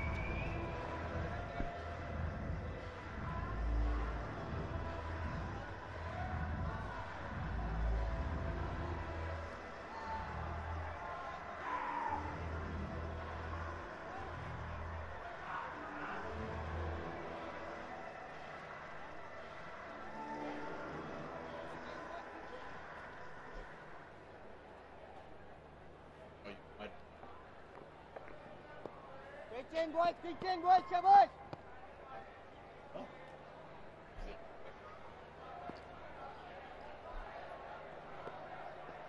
Matthew right here, Matthew right here. Matthew right hand batsman. Salman want to go?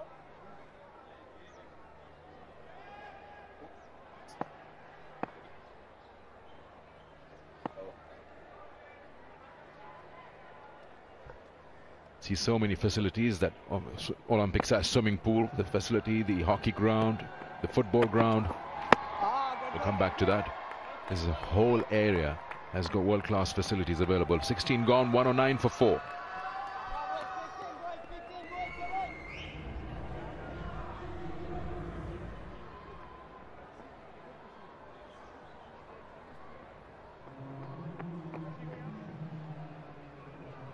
देखी चलाएगा वही वाला आवाज आप speed करो यार आदमी चार लगे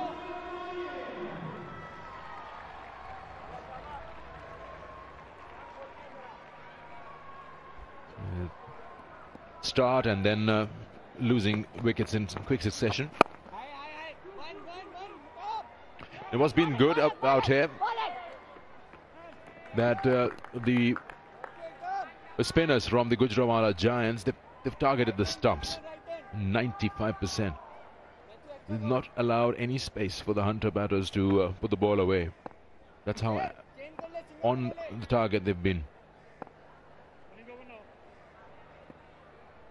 And they're using the part-timers to do that. So Siobhan Daniel is their part-timer, and the captain himself, Uzair Mumtaz, is a part-timer because they've added an extra batter in their side. So they're taking the responsibility of covering those 4 overs there.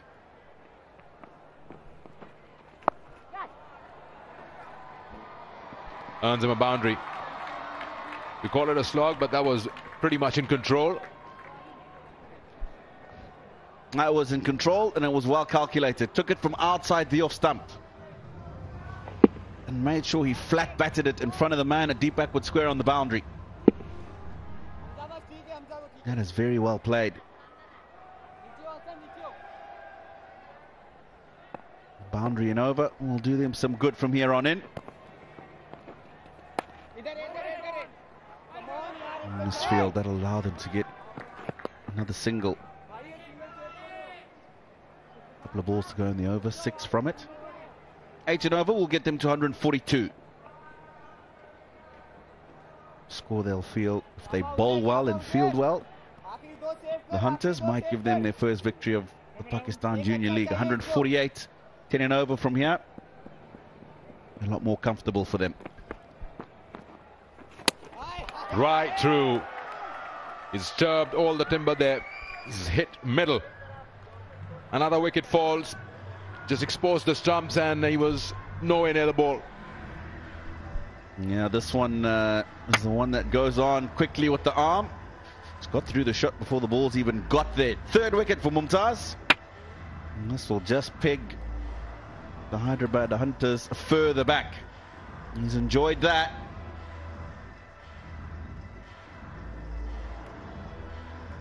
Ali Nasir, 11 from 10. Hyderabad, 115 for 5.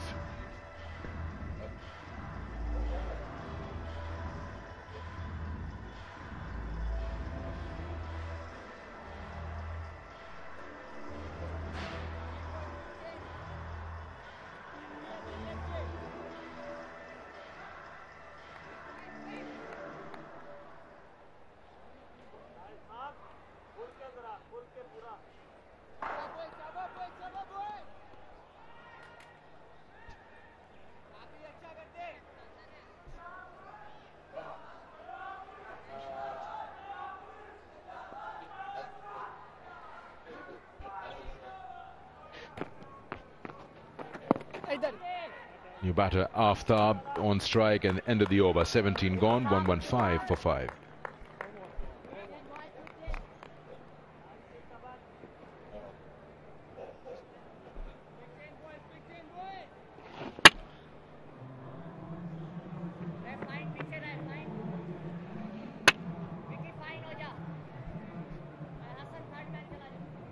So this is what exactly happens to, we've seen that time and again. The teams that are batting first in the last 5, they yet to find those big overs that they depend on, like a 20-run over, 21, 22-run over, to help them accelerate. It's always that they end up with only 30 odd and lots of wickets fall. I'm struggling to understand that, Sikandar. And if you look at Hyderabad in their second match at one stage, they looked like they were going to get well past 200. Eventually only ended up 179 or 180, which was a good 25-30 runs short of where they could have got themselves to. 70 after 6 overs in that game.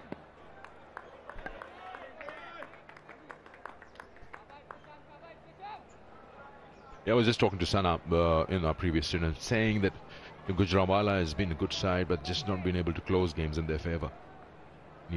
There's also an art to how to win a game. Today it will test them because they just don't have to win it, they have to win it with a margin. So the lesser the score to chase, the better for them to do it in around 16.5 or less. This makes it so interesting. The game after this is also very important. And it's very much outside the line of the off stump. You need another set of stumps there.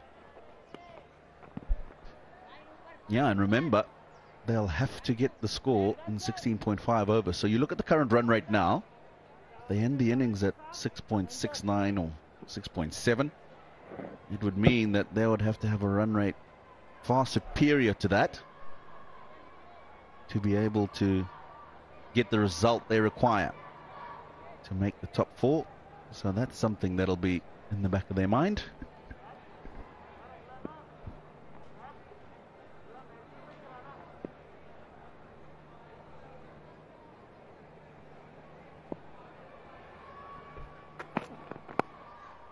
That's nice, using the pace.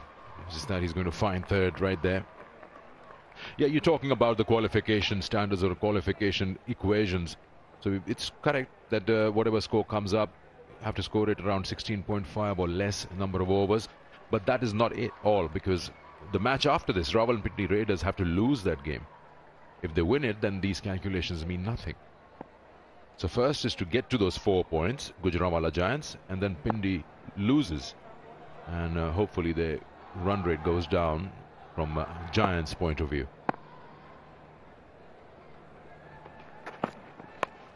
He spores the stumps and then he's played it straight into the hands of the fielder at fine leg, as if he was perfectly placed. He didn't have to move much. The umpire's just going to check probably the front foot, the no ball, but otherwise everything else looks good. It's unfortunate because he's actually hit that ball quite well. Slightly more elevation. He's getting 6 or either side of the man. He's hit it straight to him. At fine leg. No problems at all.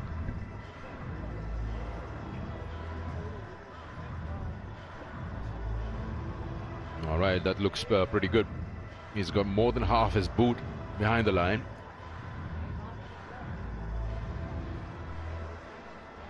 Oh, he's exposed his jump, and that's a pickup shot.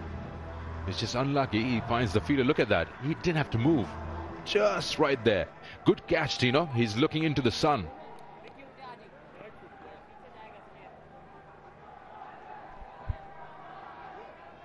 Yeah, a bit of emotion after his... Now the check from here is because they're looking at whether his back foot has broken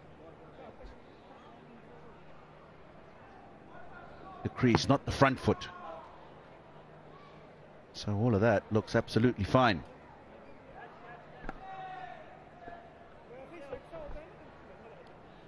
Another wicket falls. Salman Ahmed goes for 5. It's 117 for 6.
Isaiah Thorne, the new batter,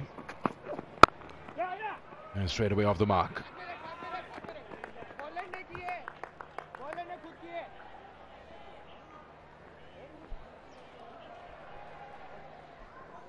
Isaiah Thorne is here because of this. Just picked the man on the boundary, unfortunately. Thoroughly enjoyed that. The colleagues on the side, last 30 balls has what about 29 runs and 5 wickets. And this has been a continuing trend for Hyderabad Hunters with bat in hand. And that's why they've really struggled to put in competitive performances and get a win.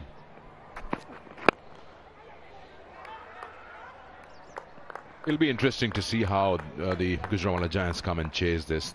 Got to play every possibility there. 18 gone, 119 for 6.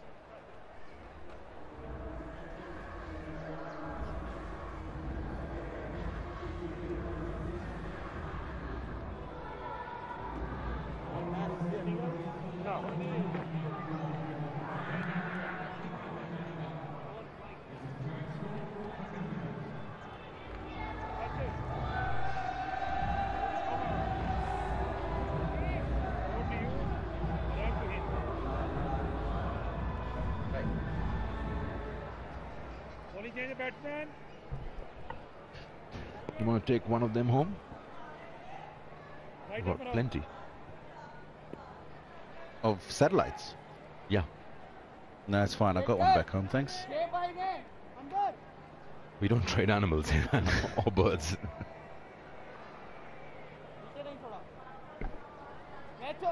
Trump will get into his final over, 1 for 21.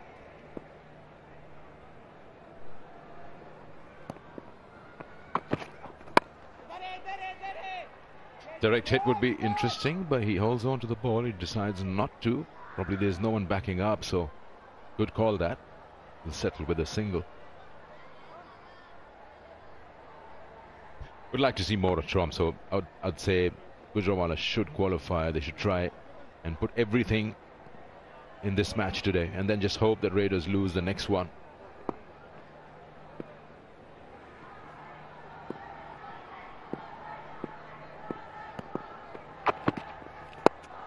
That's a good ball. That's a good ball. He had to really dig into it. Didn't get any distance, as I had known.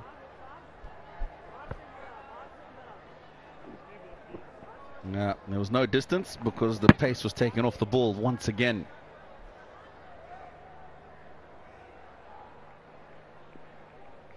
I think that back of the hand slow ball is definitely Trump's favorite. You know, if you follow a pattern, that usually comes in next. I was just about to say that he bowls one full and wide. This time the red are just a bit off, but it works for him. Especially against the left-handers, he loves bowling that. Yeah, there you go. Out the back of the hand. And last one wide, but he normally controls it very nicely.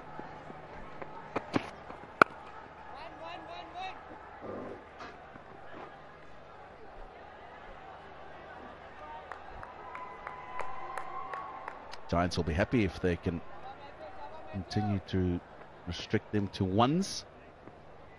That won't hurt them. And they'll know that it'll just make their job that much easier when they come out to bat.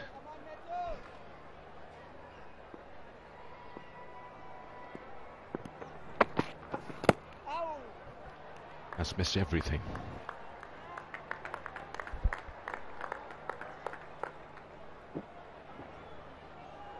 Yeah, this time this holds the same. You know what I've noticed over here is that the size in the last 5 overs, they are hitting the ball well. It's just that the ability to find the gaps is missing. And over a period of time, then you start, you know, using your bat's face in different angles. Oh, he's picked that up. That's got to go all the way. No, it's got to the hands.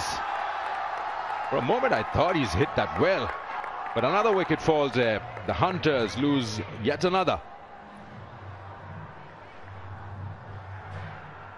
I think what he's trying to do here is get that ball fine over the 45, but because it's the slow ball, it takes time to get to him, and it's hit the bottom edge of the bat. That's why there's no momentum in the stroke, and that's why it hasn't gone over 45. It's gone straight to the man, a backward square leg. Isaiah Thorne goes for 2. Hyderabad 123 for 7.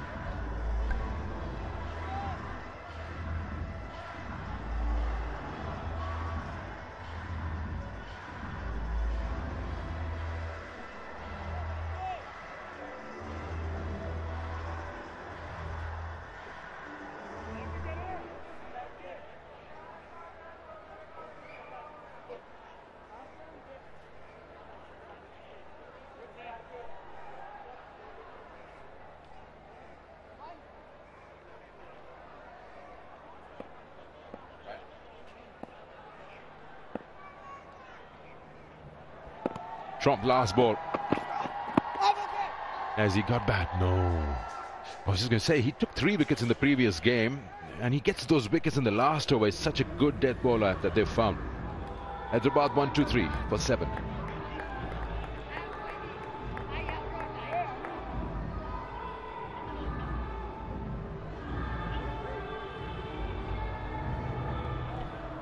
Trump got 3 wickets in his last over of his spell yesterday and 2 wickets in the last over of this spell. 4 overs, 2 for 25. And that's probably the top choice of the captain to give him that over, and it's such an important, either the penultimate over or the 18th. His bowling style is ideal for this stage of the innings because the batsmen are trying to get big shots in, clear the boundaries. The pace off the ball, it makes it very difficult for them to do that. Where with a bit more pace on the ball maybe have cleared the inner ring or the boundary. Sometimes just goes to the fielders. Last over, and it's an important one. So can they keep them under 130? Yesterday we saw 128 scored against them. It's been 16 deliveries since we've seen a boundary. That's the wicket of Isaiah Thorne.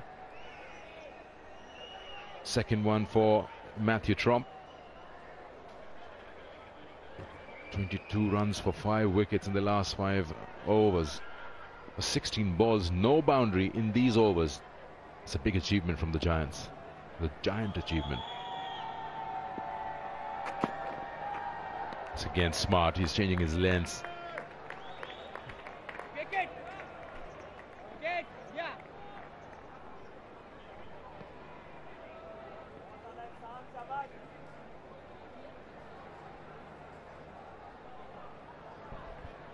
Most dot balls bowled in the Pakistan Junior League this year. Look who's at the top of the list. Mohammad Ibtisam, 58. Sajid Ali next in line, 12 less, 46. Mohammad Shoaib, Arham, Nawab and Abidullah next in that list with 45 dots. In the air, should be out, just over the hands of Uzair Mumtaz. Boundary. Hunters will take that. Not sure if this has gone over Sikandar or if it's gone through his hands.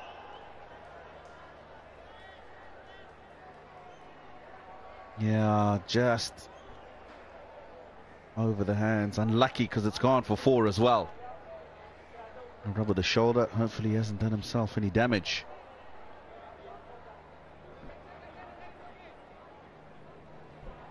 Boundary finally after 17 deliveries on the 17th ball.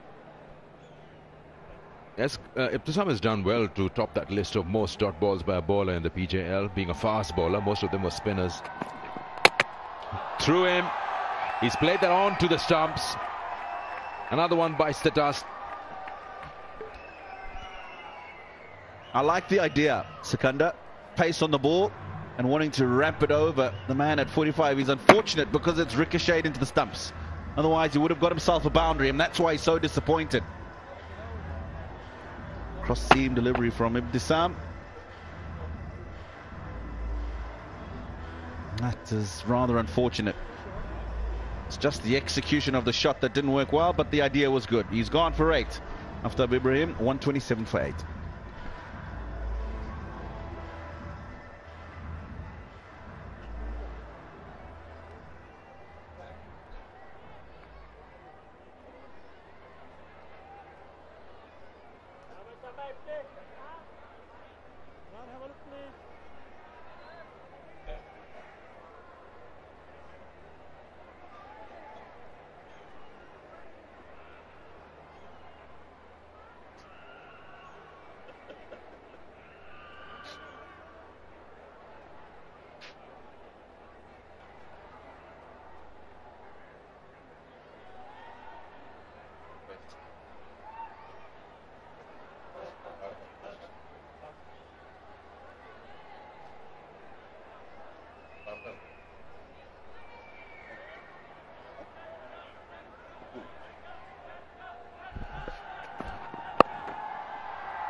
It'll be a single here,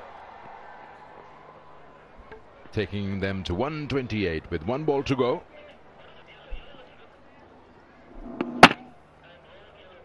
This would have been a boundary. Fine of the man at 45 had it not ricocheted into the stumps.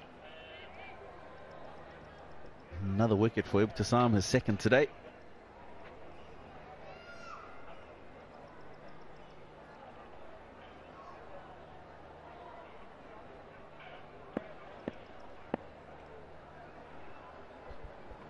Not a very happy dugout this.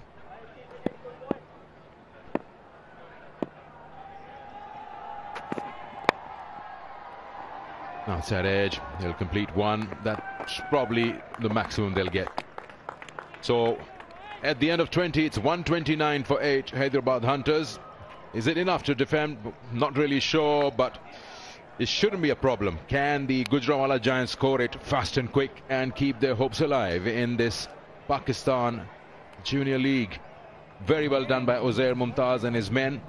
And it's back-to-back great bowling performances. Yesterday they kept the Raiders quiet, and today they've done it against the Hunters.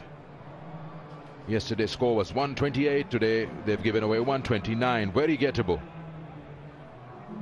Couldn't see the Hunters accelerate any more than 6.5 runs and over throughout their innings, and this is how they lost. Once again, a very similar batting card to Raiders yesterday. Top 2 performing, opening partnership, 8 wickets in hand, and then nothing happening for them. Partnerships, it's just the one right at the top, isn't it? Saad and Rana putting together 72 and 68 balls. You go down the rest of that, not much. Bear in mind those last 6 wickets falling for just 25 runs. Bowled so well. 25 of the last 5 overs and 5 wickets grabbed by the Gujranwala Giants bowling unit. 3 for Uzair Mumtaz, the captain himself, 2 for Trump, 2 for Ibtisam. So they've done well, the Gujranwala Giants. 130 to win. Let's head down to Roha and find out who she's got with her. Well, the Hunters might have fallen prey in this first edition of the PJL, but let's speak to the head coach and see where they went wrong. I've got Abdul Razak with me.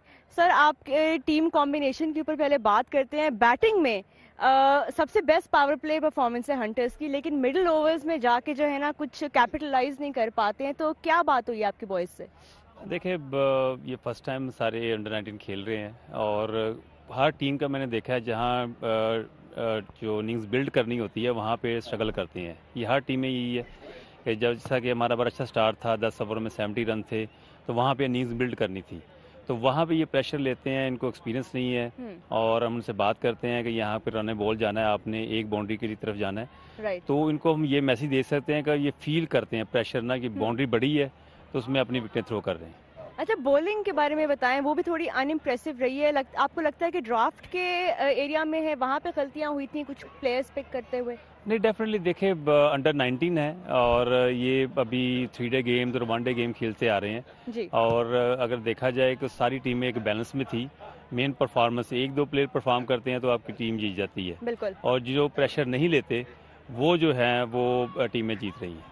अच्छा, ये बताएं कि अभी आपने reflect तो बहुत किया होगा अभी तक जो भी गलतियां वगैरह हुई हैं, अब अगले एडिशन के लिए क्या चेंजेस लाना चाहेंगे आप? देखिए, बड़ा अच्छा प्लेटफार्म मिला है और ये जितने भी यंगस्टर हैं मैं समझता हूँ ये बड़े लकी हैं कि उनको ये PJL का प्लेटफार्म मिला है और अपना आप शो करने का प्लेटफार्म मिला है. और ये बड़ी प्रेशर क्रिकेट है और आप पूरा देख लें ऐसे लग रहा है जैसे कोई वर्ल्ड कप हो रहा है, तो ये इनके लिए बहुत अच्छा है, यंगस्टर के लिए. चले, ऑल द बेस्ट. आपकी आज की जो लास्ट गेम है, good luck for this one and thank you so much for speaking to us. Thank you, welcome. So it's 130 to win. Can Gujranwala score it quickly and keep their hopes alive in the tournament? We'll find that out after the break.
Welcome back. Now we have a interesting situation in this game, that's for sure. Before we talk more about that, let's have a look at some of the highlights from the first innings. Here's the Hyderabad Hunters, who won the toss and elected to bat first, and they played pretty well right at the top, right inside.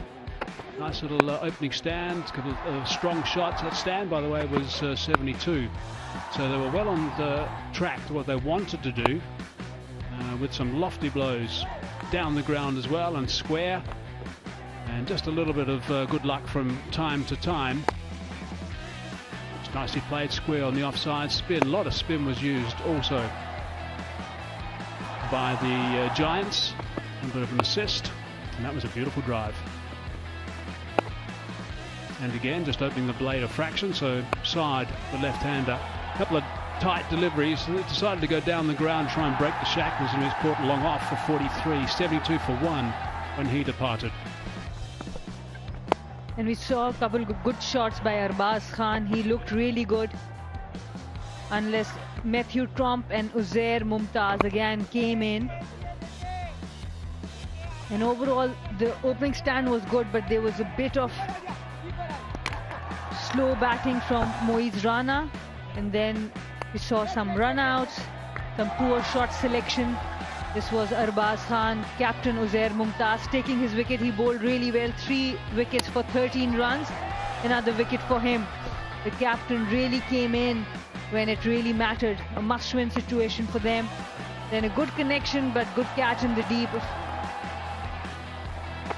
It was a really troubling period for them. They lost the wickets 4 for 15 at this stage, and it actually got even worse because they couldn't really capitalise. That was an assist. Thorne sweeping Trump and Ibbotson paddle under the stumps and all out for 129. So they lost their back there. 6 for 25 was their problem. So that was the situation in the first half of this game, and now the Giants need 130 runs off 20 overs at 6.5 runs per over to win the game, that is. However,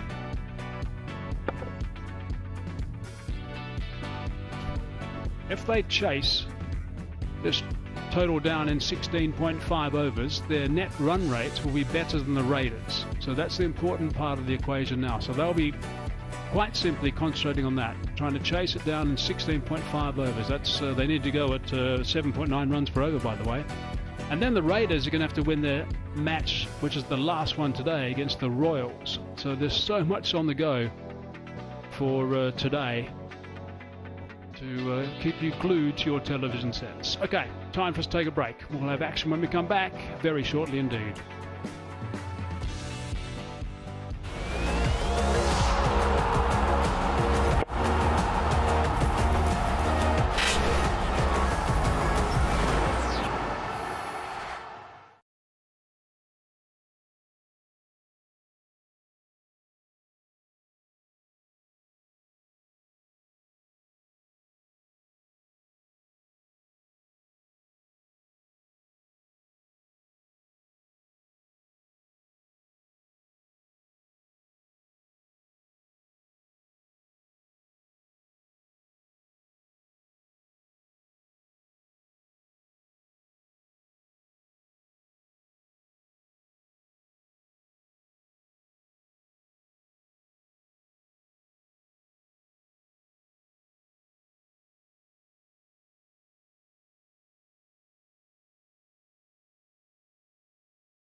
Welcome back to the iconic Gaddafi Stadium in Lahore. That is a situation that's for a win. That's what the Giants need to do to win. However, they need to get those 130 runs in a quicker speed than the 20 overs. At 16.5 overs they need to get it by to have their net run rate better than the Raiders. And then the Raiders are playing in the last game, which means that then they will have to win the last game today. So that's what is on the go, and there's going to be plenty of action. It's going to be interesting to watch. Sana? Absolutely. Exciting games of cricket. The double header. Only after today's second game we are going to know who the top four are. That's the beauty of this Pakistan Junior League. Azan Owais is going to open with Tom Aspinwall. And just if we just look at that 16.5 over mark on the 130, that means they need to go at 7.9 runs per over. Now, I can also tell you that the Giants have had the worst run per over rate in the batting power play of just 5.04. So right there, the first 6 overs, we can put a spotlight on that and see how they go, because they have to vastly improve that.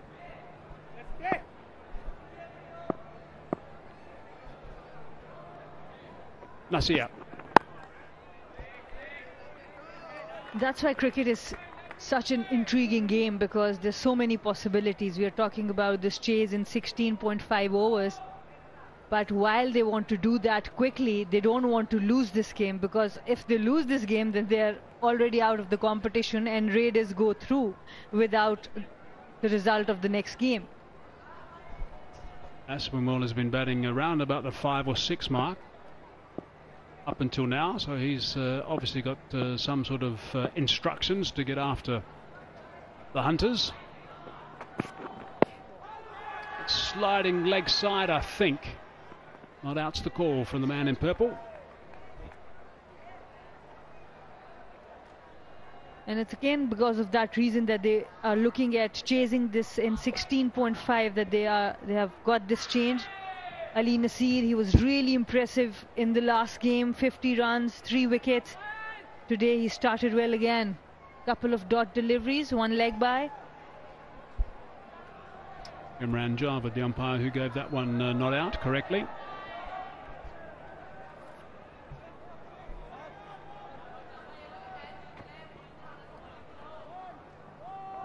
Just going to put some serious pressure on the captains as well. Have to have his work cut out in the field placings, the bowling changes as well. As you would know, Sana, this can become a very tight situation. Especially when there's a left and right hand combination at the top. The players you don't know, you're meeting them for the first time. Waste. A bit of movement away, but perhaps a fraction too much away. Wide called.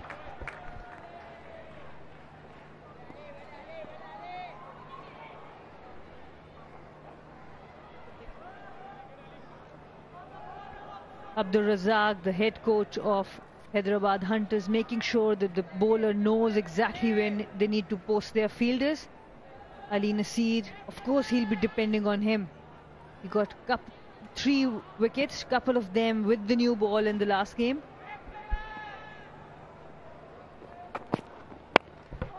That's a nice shape again, going away from the left-hander. That's nicely bowled. Not the easiest delivery to bowl, that one, around the wicket. He's got a good firm action, good wrist position, good movement with the seam as well.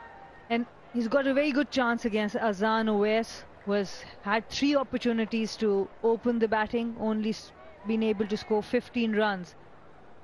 They've had 5 different opening batting pairs, actually, in this tournament. There is a slip, a solitary slip.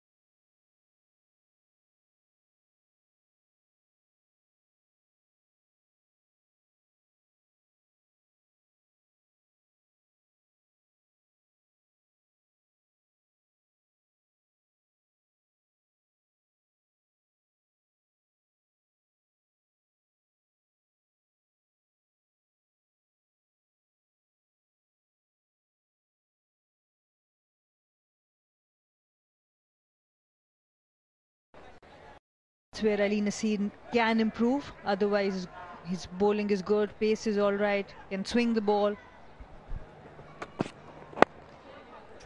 There's a little bit about Josh Hazlewood about him in his run-up and also his delivery.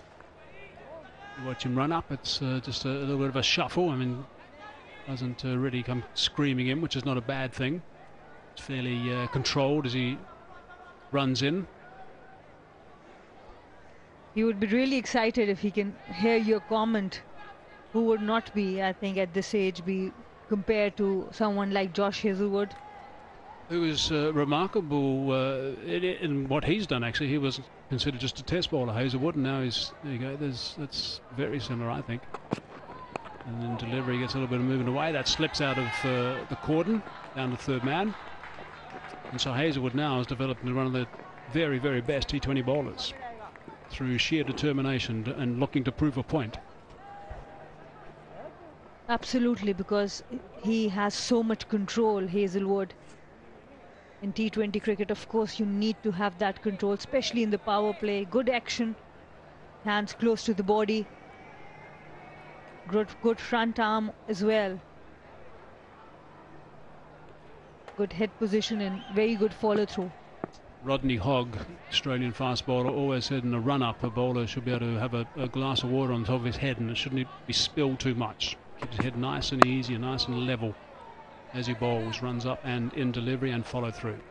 It's pretty good. 1 over gone, couple of wides, 4 for none.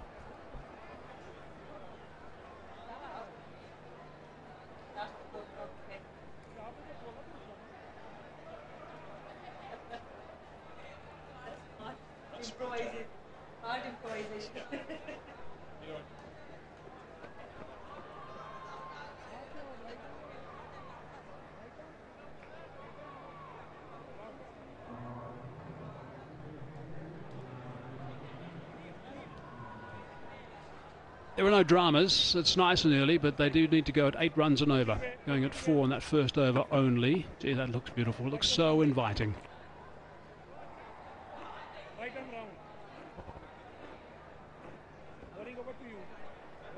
There's a couple of swimmers out there, by the looks of it. Yep, it's 2, I think. Sharing a lane. It's quite hot out there, and maybe both these teams would want to dip in after the game. You couldn't blame them. Off tub now. Full toss, punch down the ground. That's a good shot. That's driven for 4. It's a great start to the over. Good confident shot from Azan Owais. Full toss, there to be hit with the full face of the bat. Excellent straight drive there. That should give him some confidence. He has been running low on confidence, has not been able to score runs.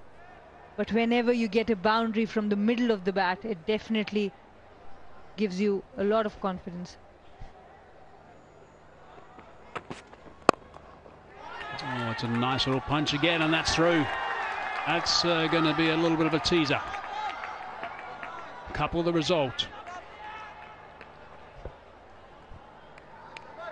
And this one even better. Because of the previous boundary, you can see there's much more confidence, much more stability, calmness with that shot. The fielder tried to stop it, but a couple of important runs, 6 of the first 2. I remember the days, son, of the old black rubber batting grips. Rarely see them anymore. All the different colours around the place. There's different material now. They've got the ribbing in them also, which assists the grip. And the batsman, or the batter, has on the bat.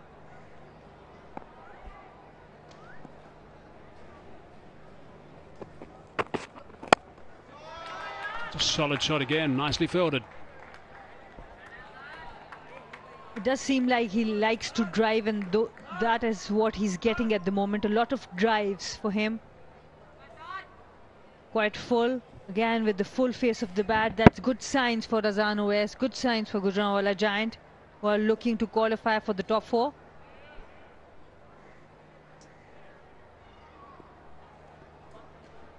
Siobhan Daniel, I think, is going to be a key player in this chase down. Abibullah also, and Sakil.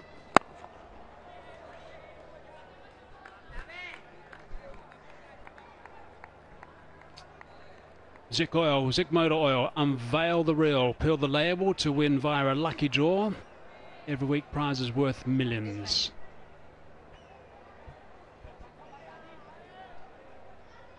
And the striker Razan Owais, he's also from Sialkot. We saw another brilliant talent from Sialkot, Tayyab Arif, yesterday. One of the best cover drives we have seen so far. First ball he faced in the PJL. Magnificent work. He's really got the best of his opportunity. First match, debut match, player of the match, all-rounder of the match. Another talent, Razan Owais. Oh, that's lovely. Very nicely played, and he's got full reward from it as well. The bowler never looks happy, but this was quite intentionally played. It was not an edge, nothing that the bowler did. He played it with a lot of control. He knew that the third fielder was wide. He played it really fine. Excellent batting. Yeah, he was annoyed, I think, by the fact that it went through the slips cordon for starters, but then also by the fact that third man just couldn't get around and track that. Razan Owais has hit a century on the final of the Under-19 One-Day Cup, so he knows how to perform in pressure situations. 10 off the over, last ball. That's where it's going to stay. 2 overs gone, 14 for no loss.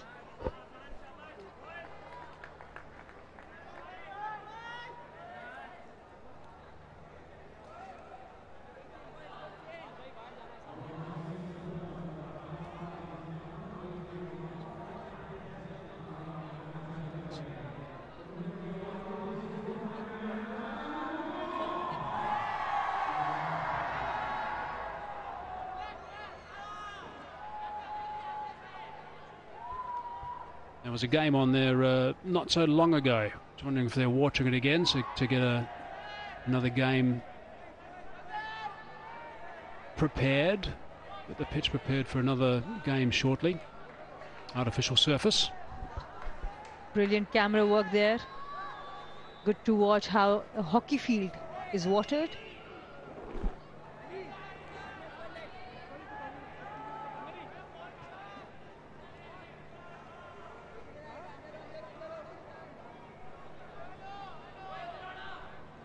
There's a lot of chat in the field at the moment. I think there's quite a bit of encouragement around the place from Saad Beg, in particular, to the other players.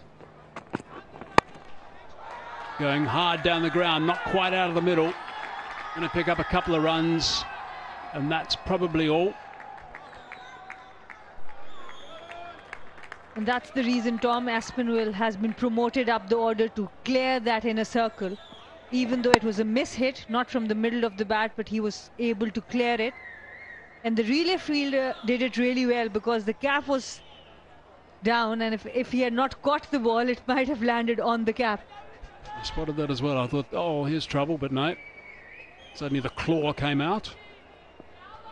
So Aspinwall, he's got to play nice and intelligently. There's mid-off and mid-on back on the edge of the circle, so they're a little bit deeper than they would normally be. So they can stop those drives inside the stumps. No dramas for Aspinwall. And the intent is clear for Tom Aspinwall. He wants to attack the bowler. He wants to make quick runs. Both the balls he faced, he wanted to look to hit down the ground. It often happens that when you are elevated up that batting order and you're given a job to do, that it doesn't quite work out at the start. And then it depends on how you go about things after that, because you don't want to get too rash about your strokes and waste your time in the middle at the start. Run rate is at 7.3 at the moment, so they're going nicely at this stage.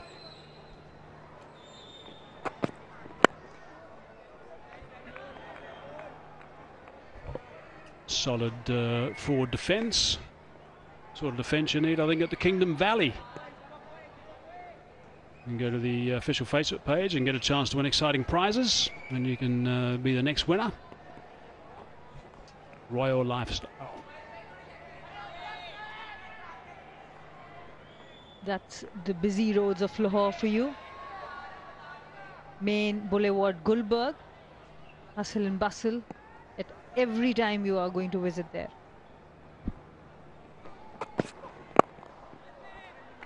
That's nicely played. It was pretty straight. That's why I was able to work it from a reasonably wide delivery angle. A couple more. And this is where the captaincy will also come into play. It's a low track. There's not a lot of bounce. The mid-wicket fielder can be a little bit straighter. Let them play square of the wicket. And that's why there was a big gap between mid-wicket and mid-on. The mid-wicket fielder can come a bit straighter on this pitch.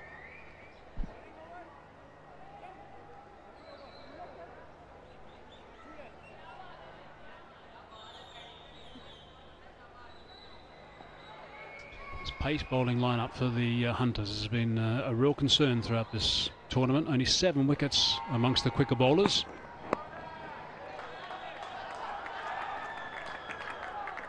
The man in action himself is the guy that's picked up the most. In 5. And they keep changing it as well. There has not been a lot of consistency. Asaithon, I think he bowled all right as well with the new ball. Not really impressed with Aftab in the last over. He was too full. I do think OS didn't manage to punish the bad balls there. See what Aspinwall does with this last ball of the over. A little two-step. In the end went nowhere. 6 runs off that over, 3 gone, 20 for none. That's good intelligent bowling. The moment he saw him improvise, he bowled a slow one from the back of his hand, the side of his hand. And that's why Ali Nasir, I do think he's a very good cricketer.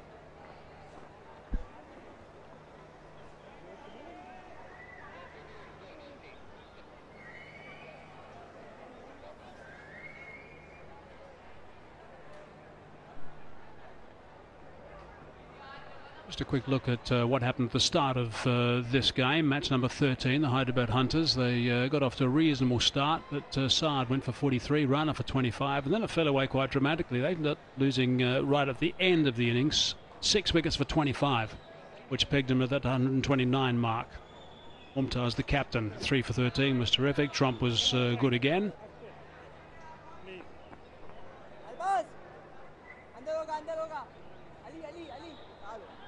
Zubair into the attack. He has been quite good for the Hyderabad Hunters. They have struggled to take wickets, but he has been quite economical, handy with the bat in one of the games as well. Good in the field.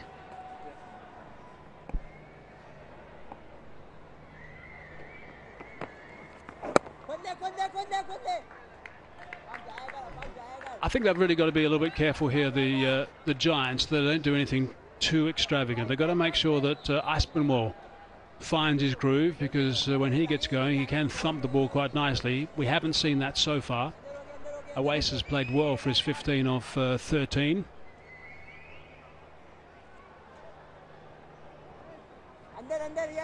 The roles are quite clear. It does feel like Azan OS is going to give the strike more to Tom Aspinwall. Not sure if that's the right strategy. I wonder if he's going to prefer the spinners. That's beautifully bowled. A little bit flatter, a little bit quicker, anticipating what Aspinwall was looking to do. Absolutely. More lower trajectory. So remember, Decode, the official smartphone partner for the PJL 2022. Visit Decode social media pages and you get a chance to win some fabulous prizes. There we go. That's what he was edging to do, and he's put that out of the playing arena for 6 runs. And that's the problem with bowling in the power play. You'd only have 2 fielders outside. He was trying to go full. The left-arm spinner bringing the ball in. There was no long on. There's a big area there. He hits it towards the cow corner because he knows there's only one mid-wicket, deep mid-wicket and long off. Yeah, that's well played. Did a couple of lusty blows like that from Aspinwall. Oh, he's gone the other way this time. I think it's a little bit high. The line's okay. Mohammed Asif says not out. Are they going to send it upstairs for a look? I'm sure height's going to be an issue. No, they do go upstairs.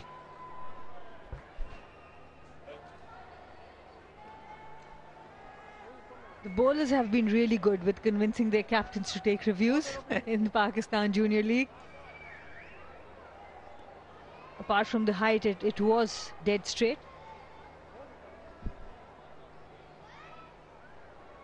No problem with the foot there. It's a legal delivery.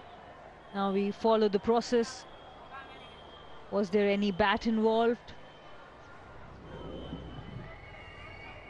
It doesn't look like that there was a bat involved. He's quite a tall guy as well, Aspinwall. He's not really crouching a great deal when he's playing that reverse sweep. Beaten for pace. Very late on it. That's caused big problems for him, but I don't think there's any connection with the willow at all. I think we can see that height is going to be an issue. Not out was the call from the umpire. And he's still on front foot, so the ball will have to go a little up still from here until it reaches the wickets.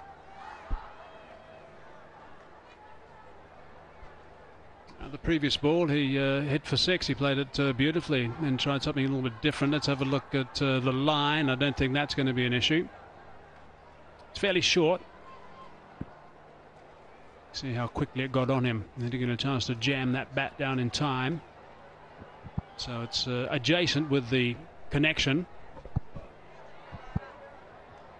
That's the credit to the bowler. He has been bowling quite flat to Tom Aspinwall, knowing that he wants to use those long levers to clear.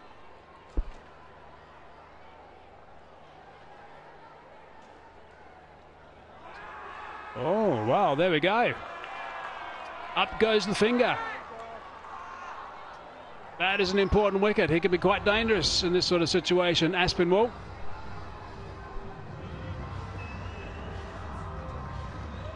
Tom Aspinwall has to go back for 9. Gujranwala 27 for 1.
Skipper now, who did a very good job of the ball, picking up 3 wickets for just 13 runs. Haven't seen him do a great deal of bowling. We've seen him do some batting though. He certainly has played well of late. The middle order has been very good actually for the Giants. And he's, they're getting ready, fired up for the chase down. Dominic and Roha has some competition with the Sunnies there.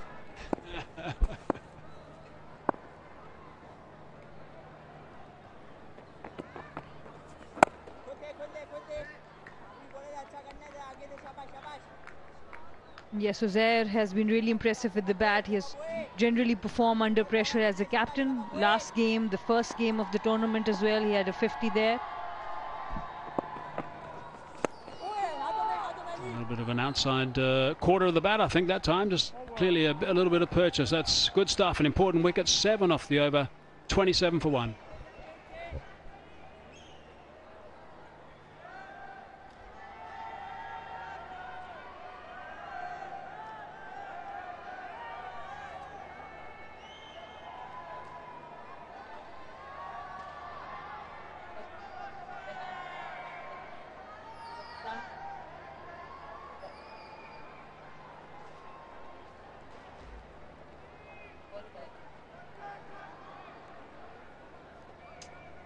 Next three batsmen are going to be key. Nawaz, Daniel, Wakas. We'll have to see if that order stays the same. Maybe it's going to be Daniel to come in next. I think they'll need to get him up there as soon as they possibly can because he looks the most proficient of the players for the Giants.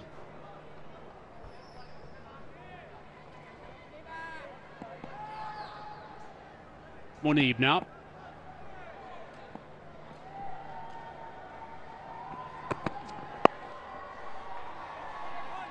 Easily worked away on the onside. Should be able to touch and turn. Nope. Sent back quite correctly. Good work from the keeper too. Muneeb Wasif has been touch too expensive for the Hyderabad Hunters. He's got a good action, but he has been not as accurate as he would have liked. 10 runs per over in the Pakistan Junior League. Good work from the keeper there. Lovely shot from the stump cam.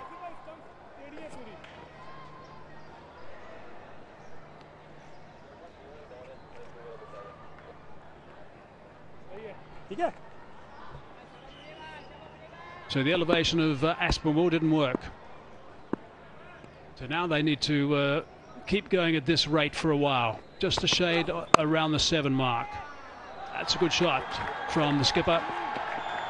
Might go all the way. It's a teaser. Nicely fielded. And good teamwork as well. That's really good fielding. Good work from those two. And that's been the issue with Muneeb. He offers some width, but this was a very good shot from Captain Uzair Mumtaz, and equally good in the field there, Ibrahim. He had a hand on it, and then Muhammad Zubair Jr. He did well to stop that one. Overall, they restricted the Giants just to 2 runs. Excellent fielding.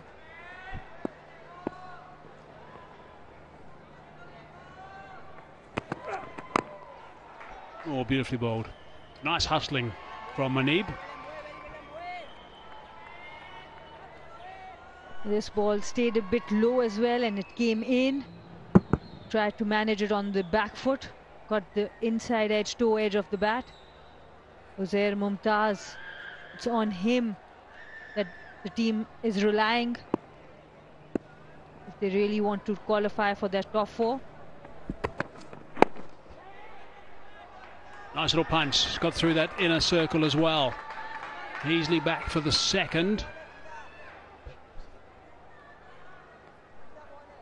And the contrasting performances of the Hunters continue. Previous ball, they saved 2 runs in the field by excellent fielding performance. And on this ball, just gave away an extra run. That's what they have been doing. Playing well in phases, but not long enough.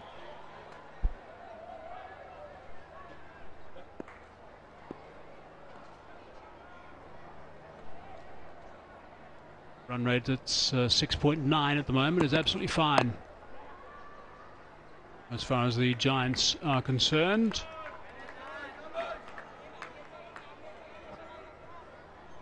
Just a quick mention of Osaka Battery Tonic. They will give a reward of 10,000 rupees for every shot that hits the Osaka Battery Tonic board. Thanks to Osaka.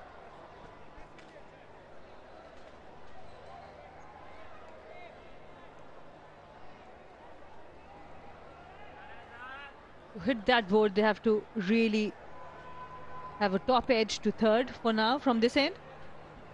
Not impossible, I guess. A nice finish from Muneeb. 6 off that over.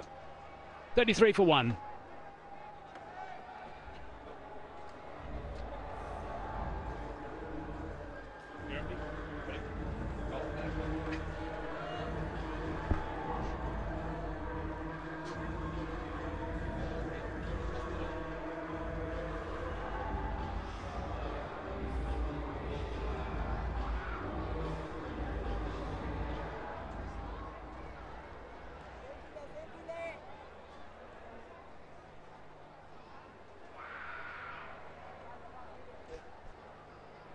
Giants are ahead of the Hunters.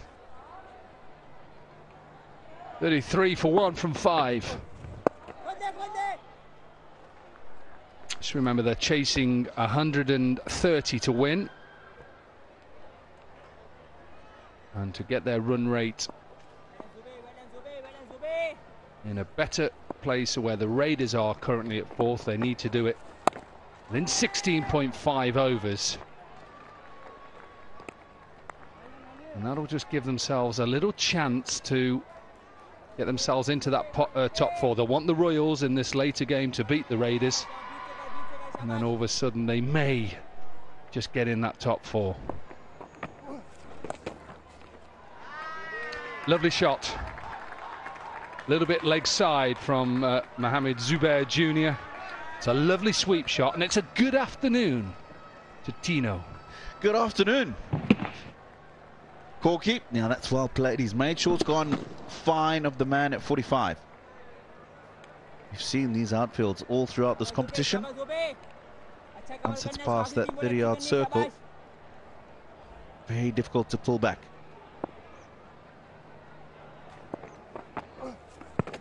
Oh, this is close. No.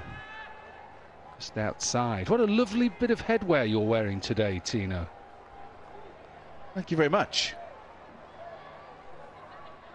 This one just probably sliding down the leg side. What sort of look are you trying to pull off today, Tina? No, not pulling off anything at all. Corky got the roster this mid-morning and realized that I need some headgear with the hot weather that we've had during the afternoon. Of course, I was at the studio yesterday afternoon and it was rather warm, so I thought if I'm going to have to be out there in the middle, I've got something that needs to protect my scalp. Yeah, there's a show, I'm sure you've watched it. Peaky Blinders. I have indeed. I'm not trying to pull that off. Okay, I was just And there's checking. no blade in between here. Oh, no, here we go. You can have a look. No, Corky. none of that. No, none of that. No. The thing is, you see, in Birmingham at this stage, that is probably suitable because it's woolen. Here, not so good. End of the power play, 38 for 1.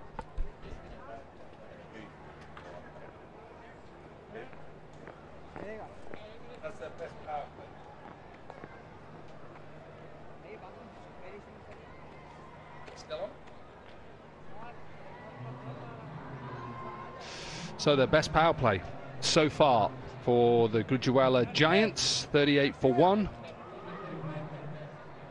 Still behind at the moment where the Hunters were. 42 without loss. Quite a decent power play, Tino. It is. Setting them on their way to wanting to give themselves an opportunity to maybe be in that top 4 after tonight's later game. This, of course, happened a bit earlier. Umpire had to change his decision. Didn't give it out. And that was the last boundary. And the power play. Confirmation of the start of the second. A little bit of confirmation. Bottom right-hand corner, 92. Forget 84 if you want to qualify, or possibly 65 is that new number. Now 64. Nearly run out. And overthrows. Why not? We've not had many of them this tournament, have we? Run-outs or overthrows, Tina? No, we haven't. It's certainly something that these young cricketers are going to have to polish up on. All laces being tied again. We've had a few of them. Let's have a look. Oh, they look all right today. That's good. For now, that is.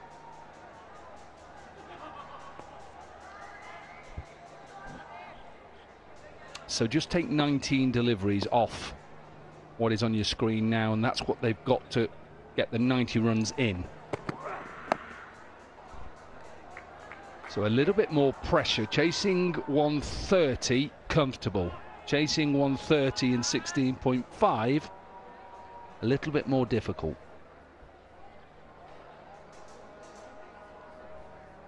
And that's why I'm talking in that first innings of the importance of making sure they keep them to a minimum. Yes, you want to keep any team to a minimum, but just because of that little calculation that it has to happen in 16.5, even more so important.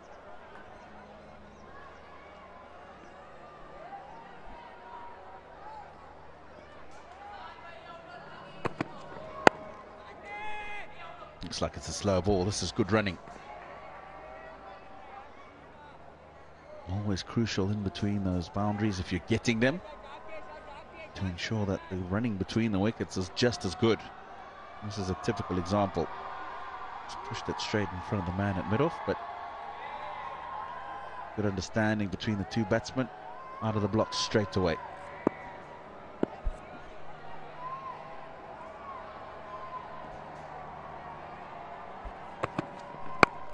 Nice looking shot. Lovely looking shot this.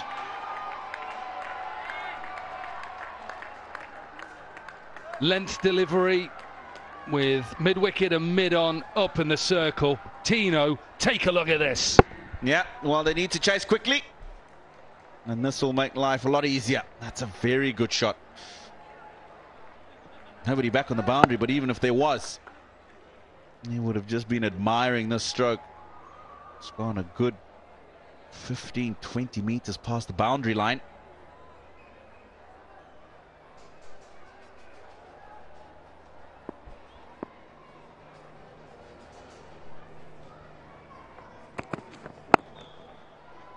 Quick singles, that's well done as well. Get the boundary, put them under pressure.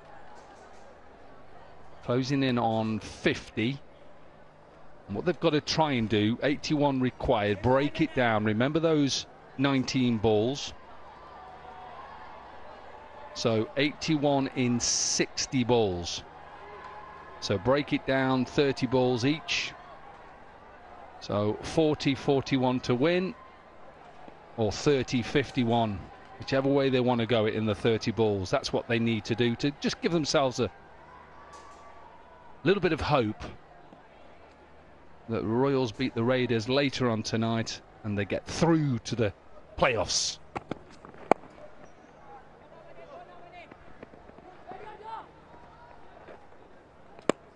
End of the 7th, it's 50 up for the Giants, 50 for 1.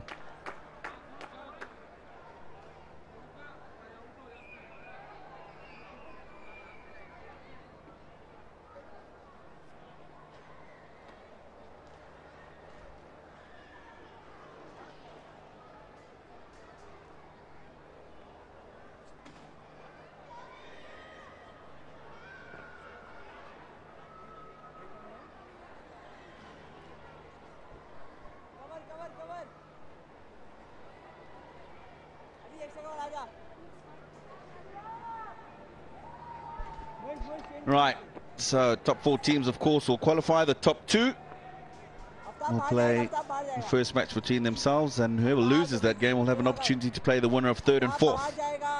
And that's why this match is so important for the Giants. They get this chase in good time, give them an opportunity to maybe get that 4th place, depending on the results of the Raiders match. Hasibur Rahman got the score from 8.4 from here now. That's what they've got to do. And when they've got to do is when they get an opportunity to get the boundary early on, take it, pressure on. It's a good effort from Airbars down backward square leg. Won't be able to stop the boundary. Good start to the over.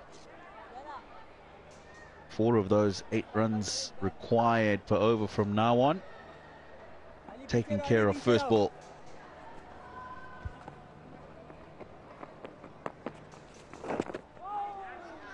Take them when you can, however you can. Like you say, 8 runs and over there, 5 from first couple of deliveries. If he bowls another bad delivery, put it away. Don't be worried about, because, you know, you've got to push a single here and there. Get the opportunity, and you think you can hit it out the park. Take the pressure on later on down the line. Don't leave yourself too much. Good, the fact that there's still something to play for. Even the Hunters, of course, they're trying to spoil the party. And the fact that the Giants on that, from that win yesterday, have now a chance to get in the top 4.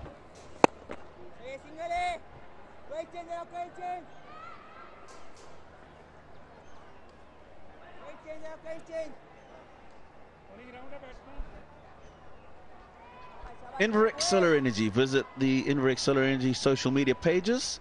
Get a chance to win exciting prizes. One of the very many sponsors that we have to be very gracious to.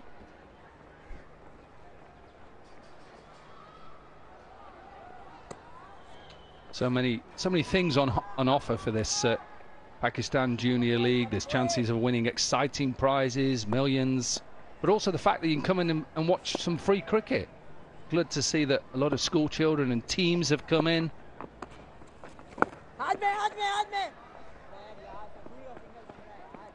Working with you for the first time, Tino. It's been a pleasure, Corky. Obviously seen you do a lot of work around the world, in Pakistan as well over the years. But it's not just grade school you possess behind the microphone. You're also quite handy with the gadgets and cell phones and that kind of thing, which I'm also quite grateful for.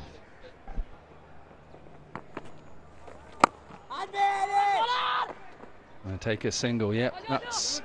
Oh, it should have been a single. I don't know what happened. Have a look at your studs. Here you are. Just giving away another cheap single. The 8 overs gone 60 for 1. Yeah, we'll talk about Decode official smartphone in a minute, but look at this. I'm not sure whether he... I think he does have a look to see if he's got... Oh no, it is on the side. So thankfully, I know I said get some studs in. That can be nasty. That's how I actually broke my ankle like that. Bowling, that I landed on my right side of my right foot, went underneath and broke my ankle in my delivery stride. So thankfully, touch wood, he's okay.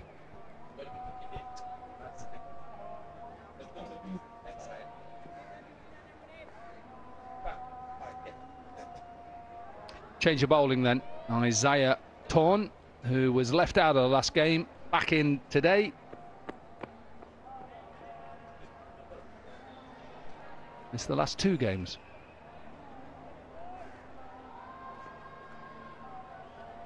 Not got a wicket yet. Economy a little bit expensive as well, so probably that's why he was left out, brought back in.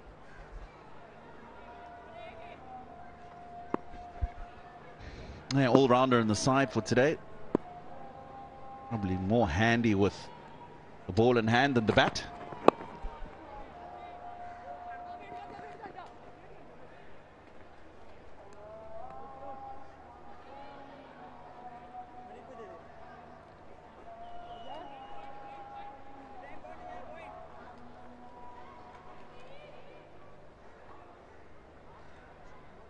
Partnership building up nicely. That's important.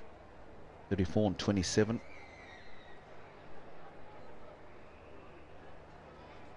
(23) to Mumtaz and 10 to Awais, the contributions.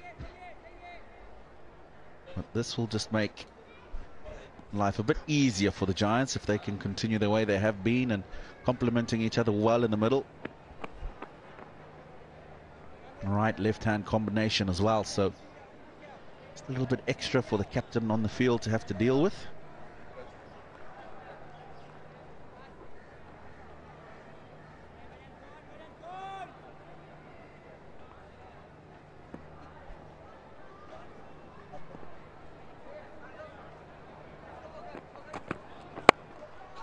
Nice looking shot.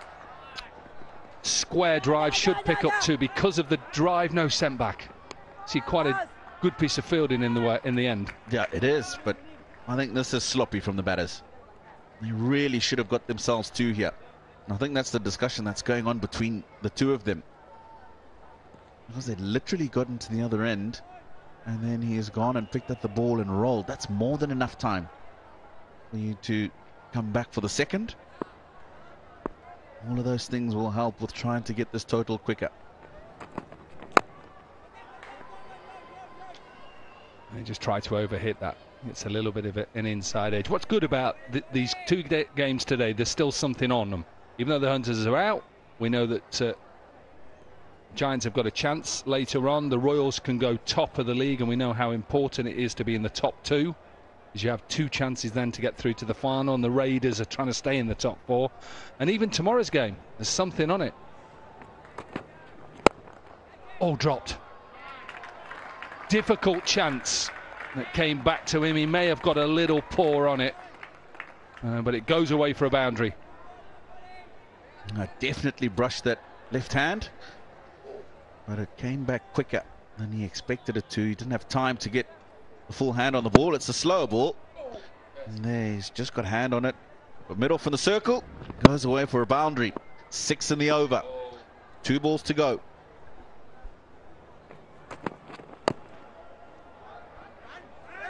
There's another one. I think another one if the non-striker's backing up there.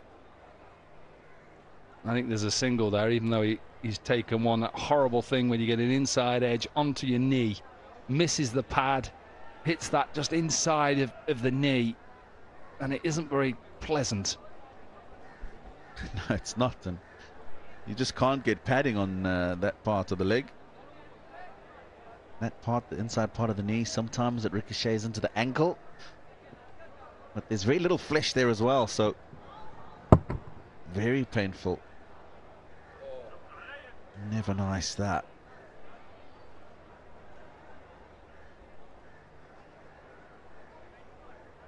$129 for 8 shouldn't be enough, probably won't be enough.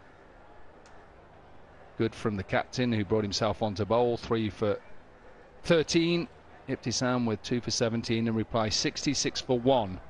Captain, once again, like yesterday, he is leading from the front with the bat again. 27 from 21. They still require 64 to win the game of 67 deliveries, but they have to do it 19 deliveries quicker than that. 2 coaches. Get him. Oh, lovely shot, Darren Sammy. It's like being on a golf course. Here we go. Well, he didn't show me that respect. I was just about to say, that's a shot not synonymous with Abdul Razak in his playing days.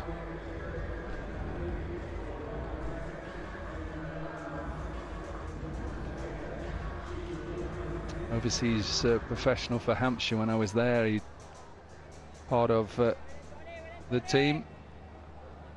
Well, it's one of those days where you know when you see a football field, you just feel like you could just have a game. You know what I mean? Football on at home in England today. All the divisions from Premier League down to League 2.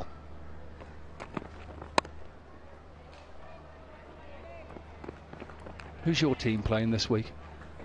Talk about that in the next over. Okay, 9 overs gone, 67 for 1.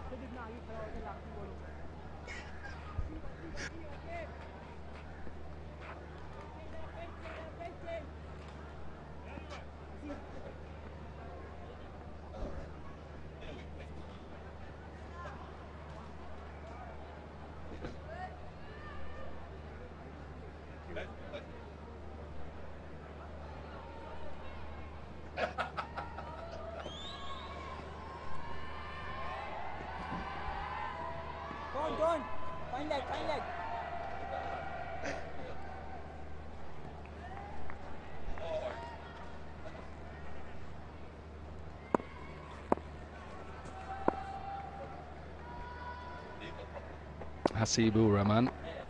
Second over. Yeah, I like the fact they're saying 2. It should easily be 2 because he's got to get round and throw it in. Now, I know you knew what who Man United were playing. It's Newcastle United. It's tomorrow.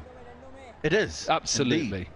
So, we'll be following that with a keen eye. Who's your team? No, is it at home or away? It's away.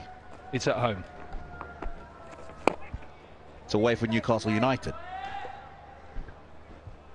Stoke City, my team.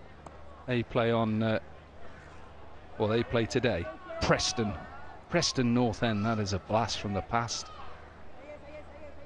Team that is in Lancashire, in the north of England. Andrew Flintoff is a big Preston North End fan. Man who part of that successful England team in the 2000s.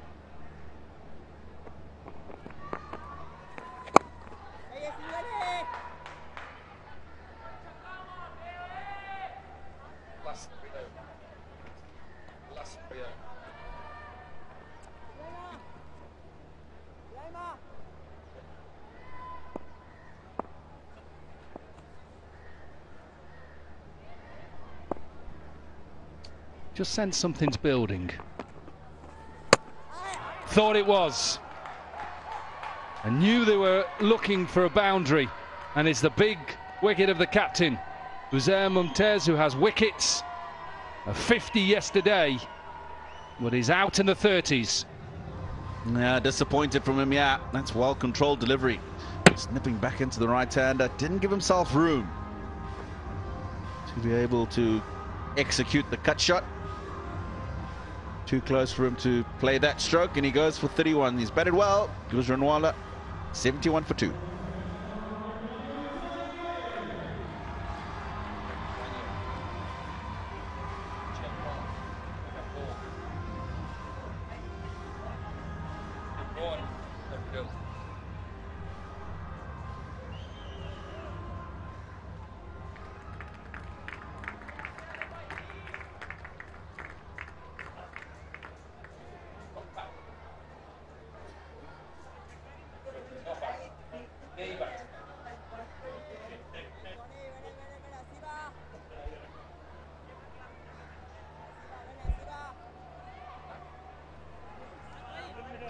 Chevon Daniel then, man yesterday with a 50 from 41 deliveries. Also another 50 in the competition in match 2.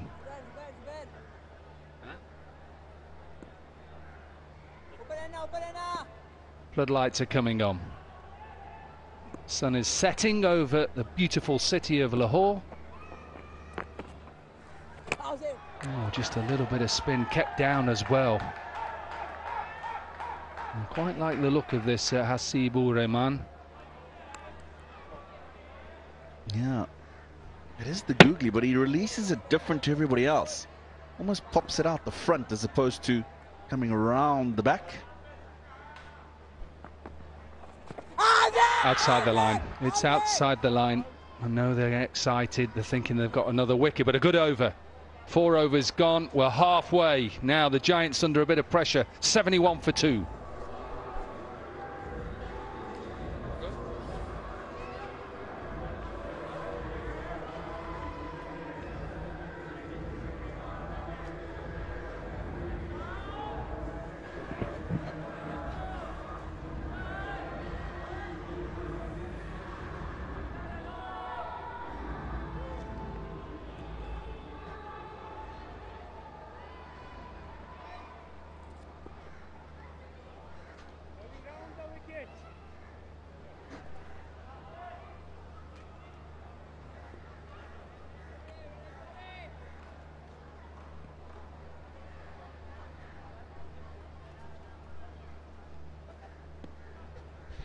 Halfway through, 71 for 2. Azaya Torn. Today the batters are just finding fielders exactly in their positions. So here we are now. We've been talking about 16.5 overs to win this match, and the remaining runs are 59. So explain it to me, Sana. Where is Giants heading and what are they thinking? Difficult to explain because they need to chase 59 runs in 40 deliveries from here in order to qualify for the top 4.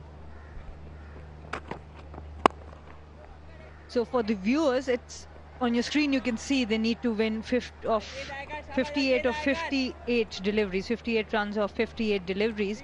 But in actual, for them to remain in the tournament, to be in the top 4, they have to chase this in 39 deliveries. The reason being the Rawalpindi Raiders, who are at number 4 and with 4 points, for Giants to overcome their net run rate, they need to finish this match in 16.5 overs.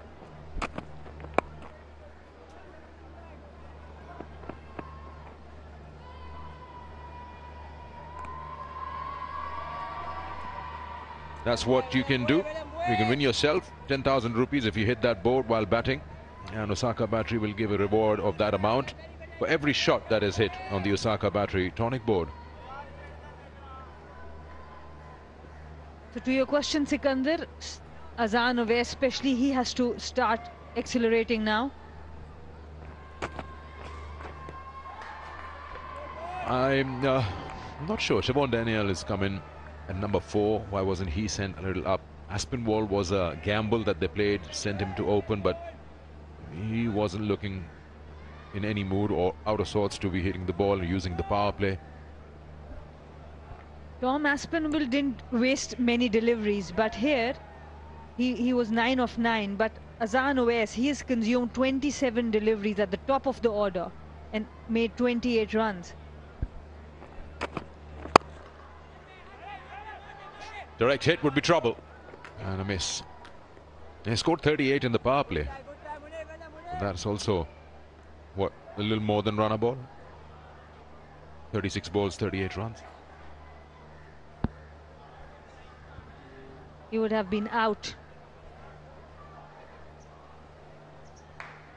And yes, that's the problem. As an opener, you can't be batting run a ball. Same was for Moiz Rana, who made 25 of 25, and same is for Azan Oais. 11 gone, 74 for 2.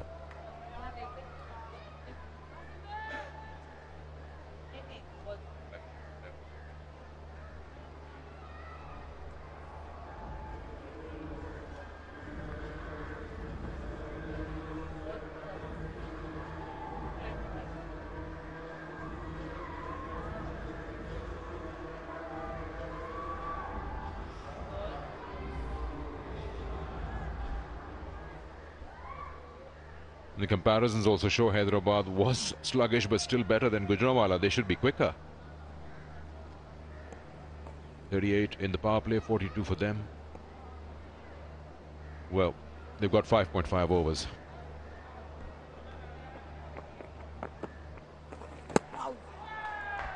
Hasibur Rahman is quite impressive. He has been in the Hyderabad Hunters team where they have not performed as a bowling unit, but he has got a lot of variations, at least 3 to 4 different deliveries back of the hand, carom ball, and the lengths have been pretty good. The control has been pretty good.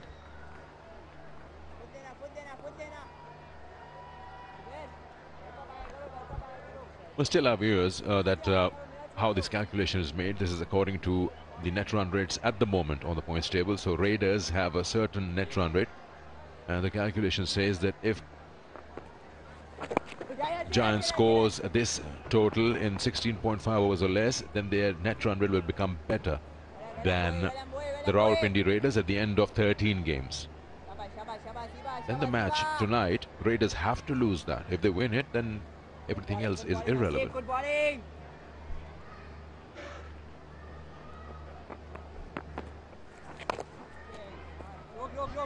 That's a good shot. Played it fine, played it late.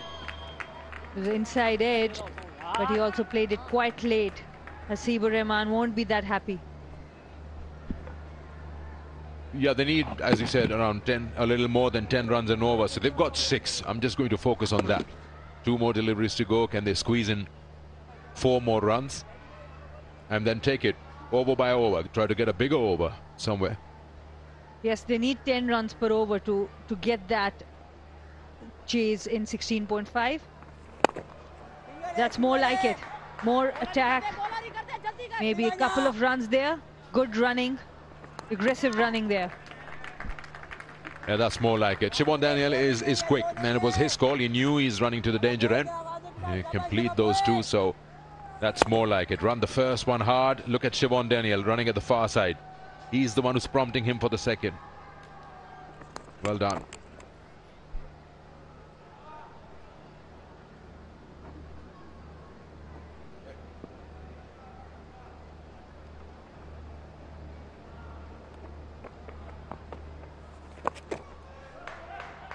Sweeps that one.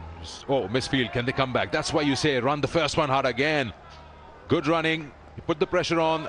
Not necessarily the throw is going to be accurate. So they've got first hurdle out of the way. 10 runs in the over. 84 for 2 after 12. And we also got the drinks break.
Welcome back after the timeout. 46 required of 48 to win this match.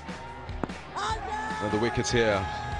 Aspinwall trying to reverse one. It was a good review taken by Saad and Zubair. And the umpire had to change his decision. Important wicket there, and then Uzair, the captain. Hasibur Rahman getting the important wicket off the captain. So 2 wickets down. And that has been the story of the chase so far. Azan Owais still there. He started accelerating, 38 of 33. Uzair Mumtaz played a very good knock, 31 of 25. And Siobhan Daniel is there with Azan. So they need to win this match in 48 deliveries, and they need to score 46. But to keep their qualification alive, they need to score the 46 of the remaining 4.5 overs. And that would be 29 deliveries. So that makes it around 10 or a little more than 10 runs an over. Let's play. And the last over they were able to get 10 runs. So if they can keep the momentum, the Giants, the chase is on. Yeah, that's a good run. Just every run.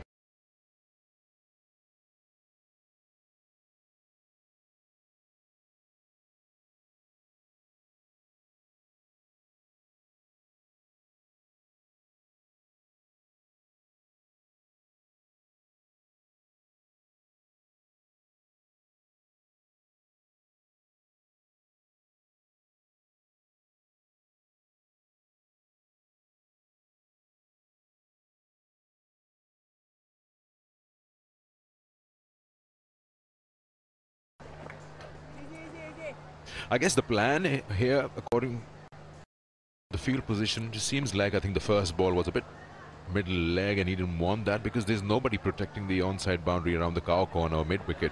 It's got a deep square leg for the left-hander, as the kids there, of course, coming in numbers. It's the holiday, weekend begins.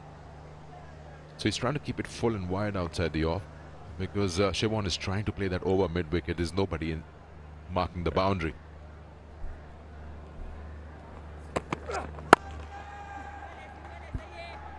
The pitch is staying a bit low, so maybe they want him to go across the line here. Maybe that's a ploy to get the big wicket of Siobhan Daniel. And the other thing can be Munib Wasif has given a lot of runs, so just a general defensive fielding there. All the field is on the circle. You see there's hardly anyone coming for that single, so they are happy to give away the single. Change of field, fine, short fine going to fine, and mid off coming in.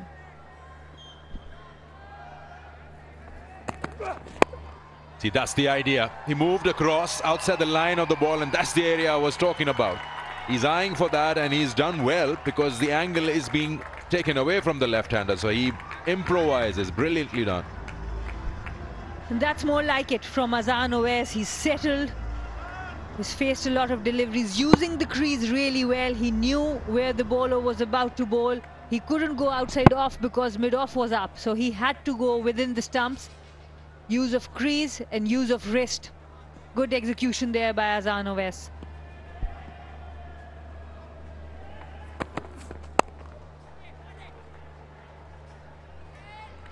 A good comeback as well.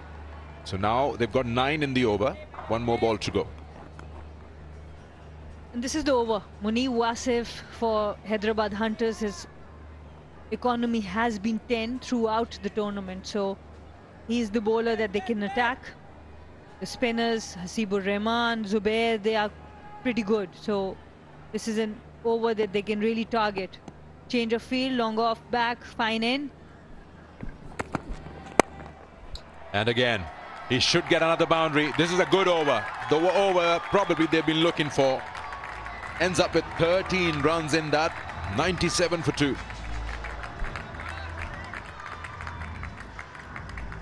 And you can see the dugout really happy. Munib Wasif with the slow one, and Azan Owais picking it up really well. Again, this time he's using the pitch, using his feet down to the bowler. And again, excellent use of the wrist to exploit that mid-wicket gap.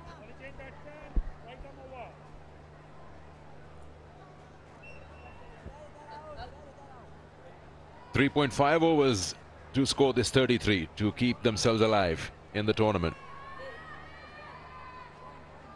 Ibrahim Masood, the leg break bowler, has been brought in for the left-hander. This could be interesting. Usually he wouldn't want the ball to spin into the left-hander. He plays the shot with the spin. Does he have a good googly? Quite an interesting move there, and you can see the urgency of Siobhan Daniel. He really wanted the double. And in the fun of the previous game, I saw Imran Tahir, who was the Bahawalpur Royals mentor, working with Ibrahim Masood. He waited after the game, made sure that he was helping the leg spinner. Yeah, that's his 50. He's coming back for the second, and he'll easily complete that. That's a knock that was needed for the Gujranwala Giants, but job's not done yet. 100 also up for the Gujranwala Giants. He has to finish the game in favor of his side, and he has to do it pretty quickly. He's shown character. Before coming into this match, he had only scored 15 runs in 3 matches. And he walks into this game knowing it's a must-win match for the team. He scored a century in the under-19 final. So it does seem like he likes pressure. He performs under pressure. Good 50 here.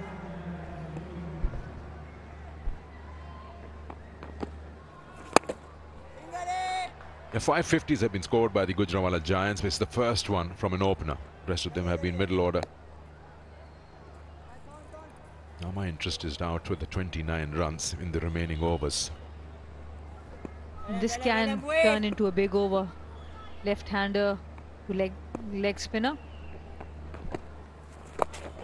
Oh, he's gone against everything. This could have probably been a wide, but he's dragged it back into play. Yeah, it happens. Desperation does arrive. So 5 runs in 4. They need a boundary. I do think he was premeditated because he thought it might be a googly, so he's going for that reverse. There was only one fielder there.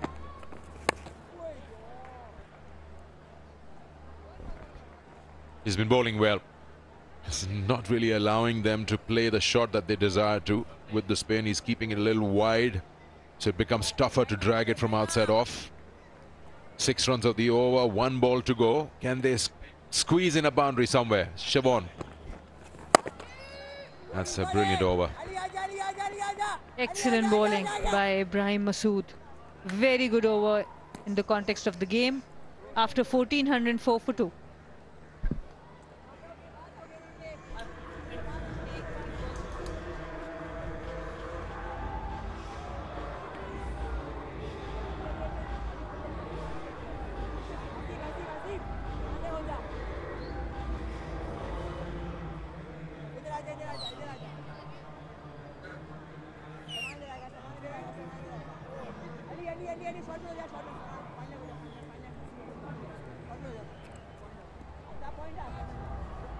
.104 for 2.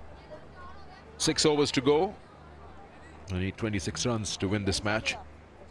And we've been quite repetitive, but we'll still say it again. They need to score it in 16.5 overs to remain in the tournament. And then hope for Raiders to lose the next one. That means 26 runs in 17 deliveries from here. Important over. Mohammad Zubair, he has been good with the spin bowling. 5 fielders on the leg side.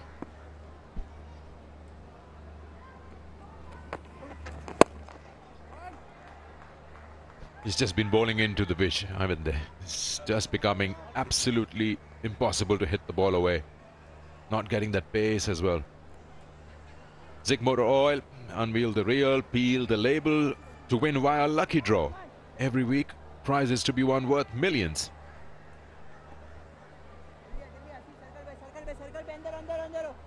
Zubair is an intelligent bowler. Whenever he thinks someone wants to hit big, he goes flatter in trajectory.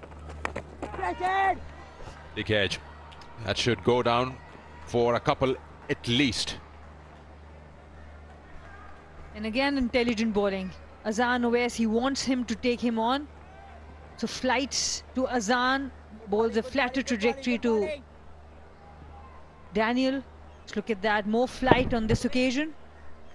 Azan trying to go mid-wicket. Shot.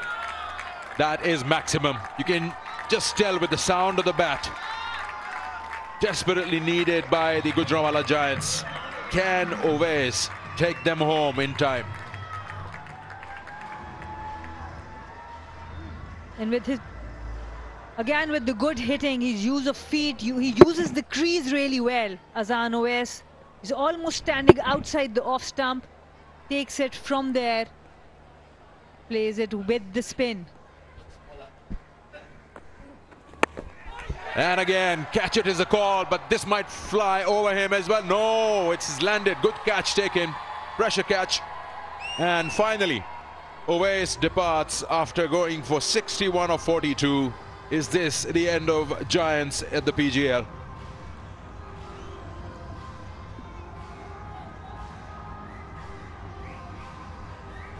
Mohammad Zubair Jr. flights it again. Azan wants to go to deep mid-wicket again. Not this time, it didn't have the legs. Good catch in the deep. Muni Wasif with the catch. A very good knock by Azan Owais. 61 of 43. Gujranwala Giants 113 for 3.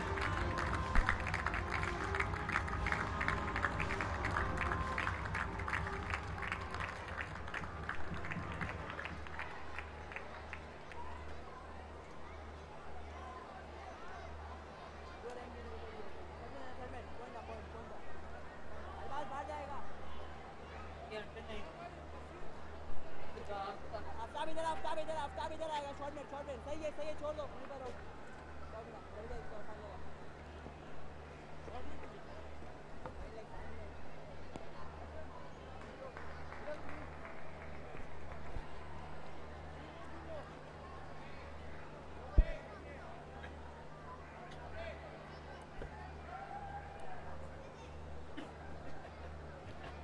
113 for 3.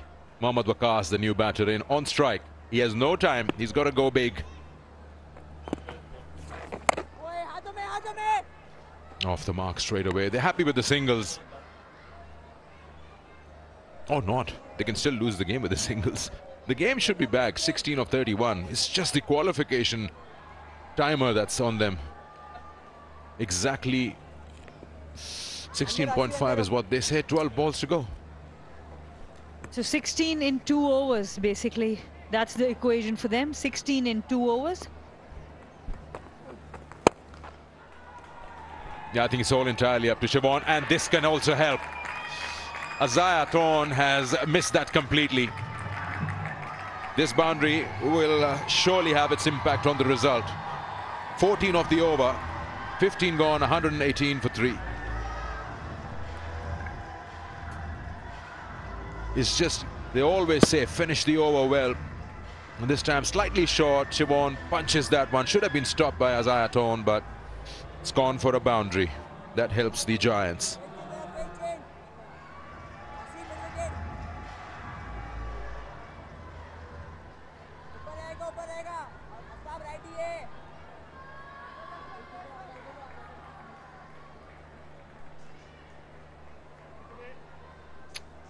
One 18 then for 3, 5 overs left. Siobhan Daniel 12 not out, Mohammad Waqas just come 1 not out. 12 runs needed, forget 30 balls, 11 deliveries. Yeah, that's exactly what they'll be focusing on right now. And a nice little spurt. Swinging from the hips, not quite far enough on the bounce. End result is just going to be the 1 run. Yeah, he just didn't run either. He was watching. Got to run and scamper. This is your opportunity now of possibly getting into the top 4. And before yesterday's win, you'd really gone. Played 3, lost 3 until yesterday. Scamper for every single run. Oh, that's a bit of a freebie. He's just picked out the fielder beautifully, though, and that's a bit of good fortune for the Hyderabad Hunters.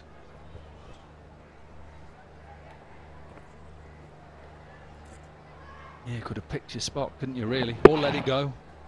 Wide. 10 now. This is all about having a better run rate, net run rate, than the Raiders. Oh, that's a good connection. Has it picked out the fielder? He has picked him out. A little bit of a celebration down there at deep mid-wicket also. So wickets are tumbling in the endeavour to pick up these quick runs. Yeah, short delivery and just doesn't get it. Masood just bowls a little half tracker and really should have gone out the park. He should have just tried to get under it a little bit more. In the end, a good catch from Hasibur Rahman. Low down, good position, good hands. Hamid Wakas came in to try and finish the game and was gone for 2, 120 for 4.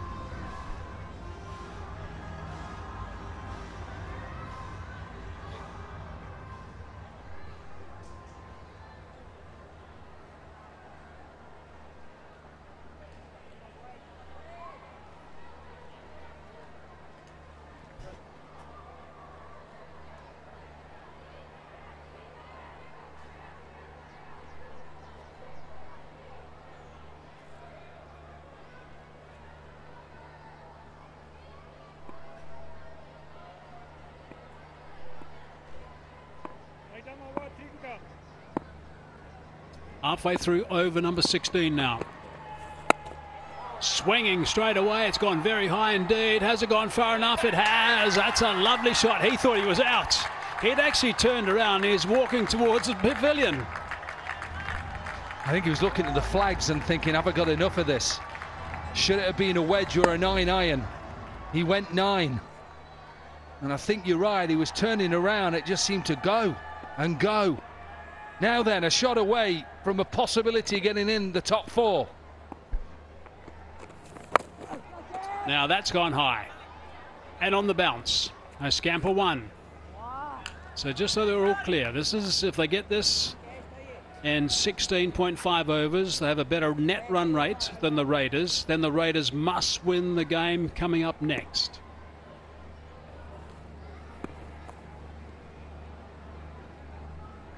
One ball left in this over.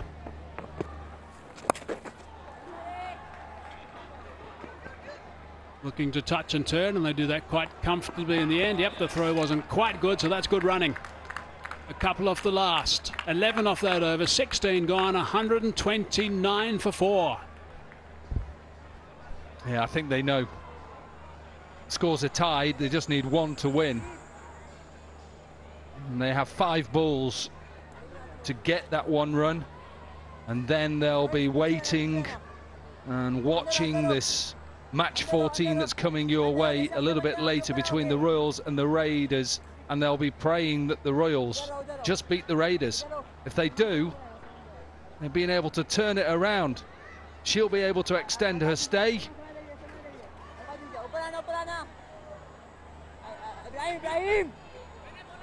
And the rest of the Tromp family in Sydney, Johannesburg, New Zealand will be up watching in the late hours.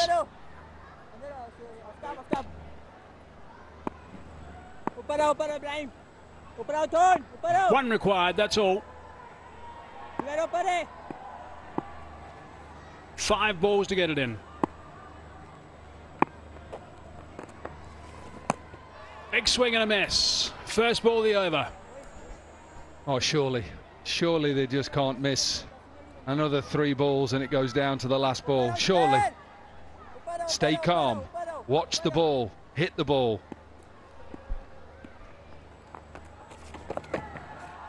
Got that away. It's going to be a boundary. There it is.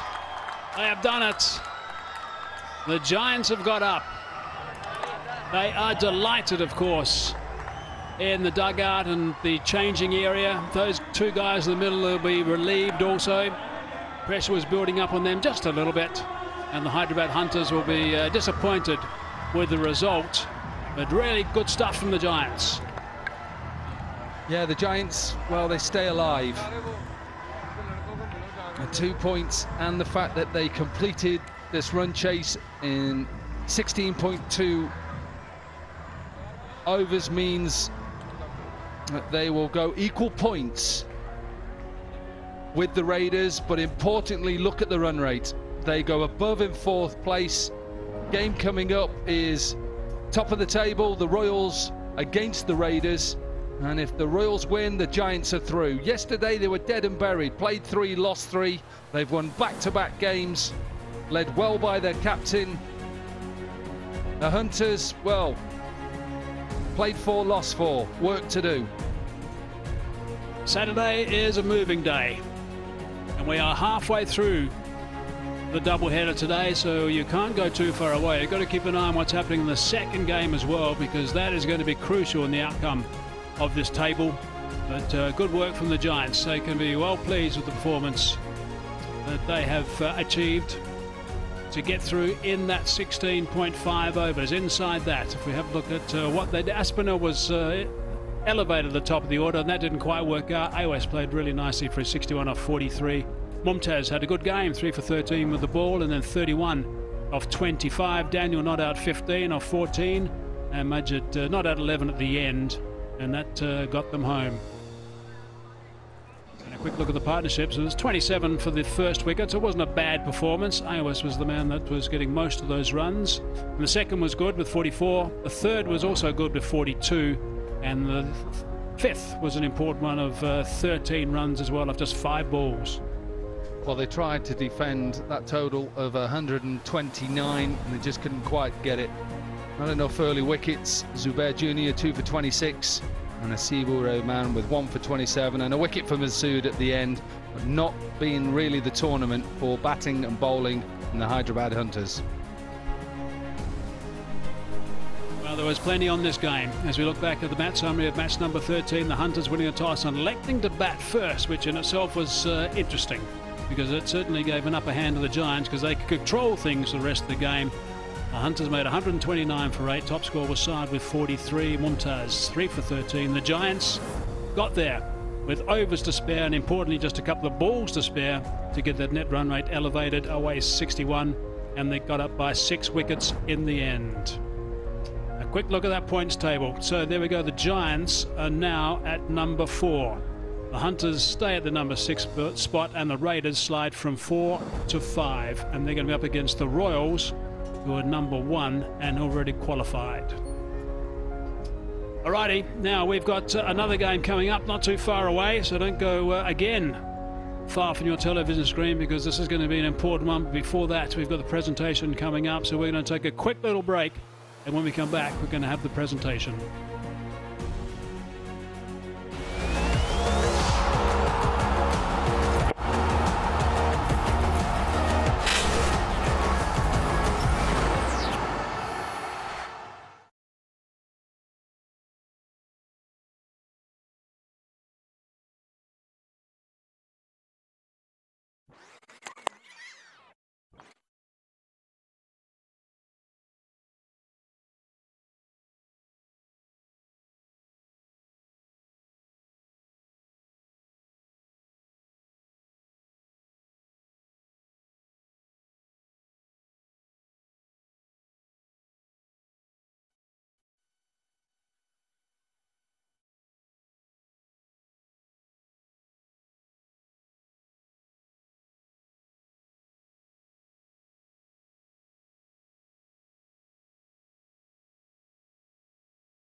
And we've just seen the completion of match number 13, the Hyderabad Hunters and the Giants. The Hunters posting 129 for 8 with Saad, the top scorer, Mumtaz, the top wicket taker.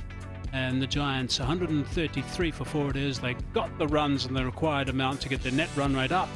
And they get up by 6 wickets. Presentation time. Let's join Sukunda. And the Gujranwala Giants have kept their hopes alive by winning the match by 6 wickets and within 16.5 overs. The Hunters have to leave the tournament without winning any game. Before we move on to the awards, let me introduce you to the guest presentation party, Mr. Junaid Zia, General Manager, Domestic Cricket, Pakistan Cricket Board. Mr. Rao Abdur Rahman, General Manager, Finance, Trans Group. Mr. Amir Almas, Sales Partner, Inverix Solar Energy. And Mr. Inamullah, Regional Chief, State Life. First of all, I would like to present the Best Batter Award to Azan Owais for 61 of 42 deliveries. Mr. Junaid Zia will present the award for the Best Batter. Cash prize 25,000 PKR.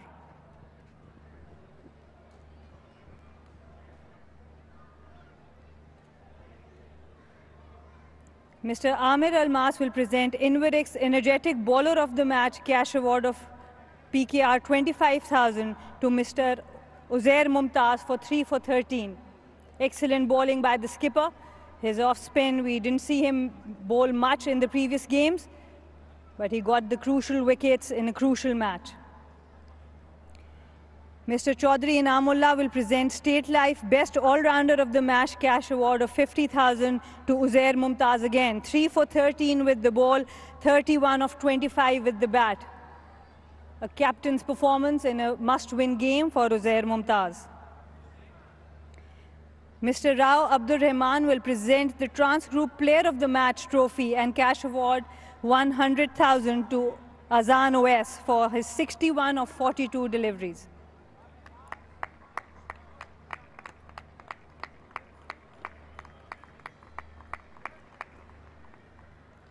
Azan, हमसे बात ज़रूर कीजिएगा.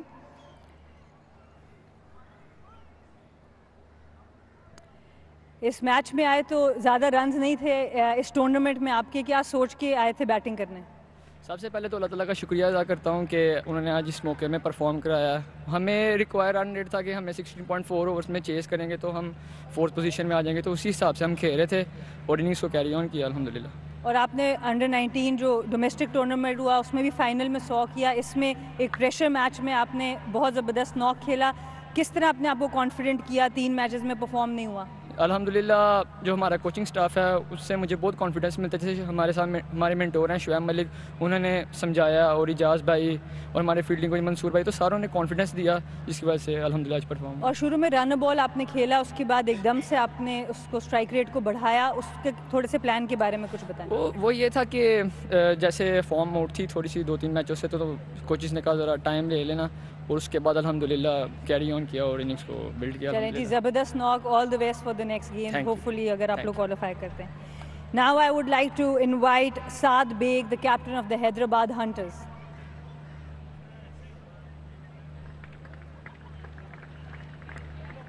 साद, tough tournament for you as a captain.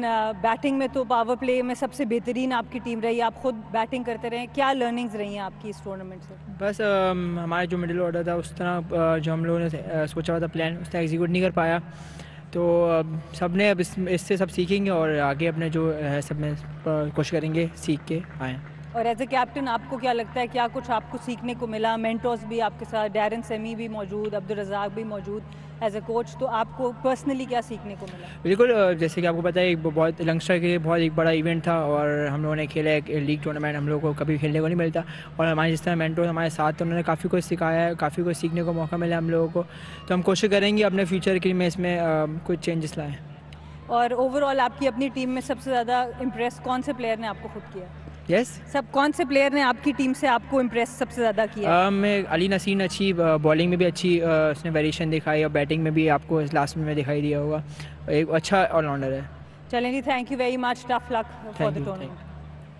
Now I would like to invite the captain of Gujranwala Giants, Uzair Mumtaz.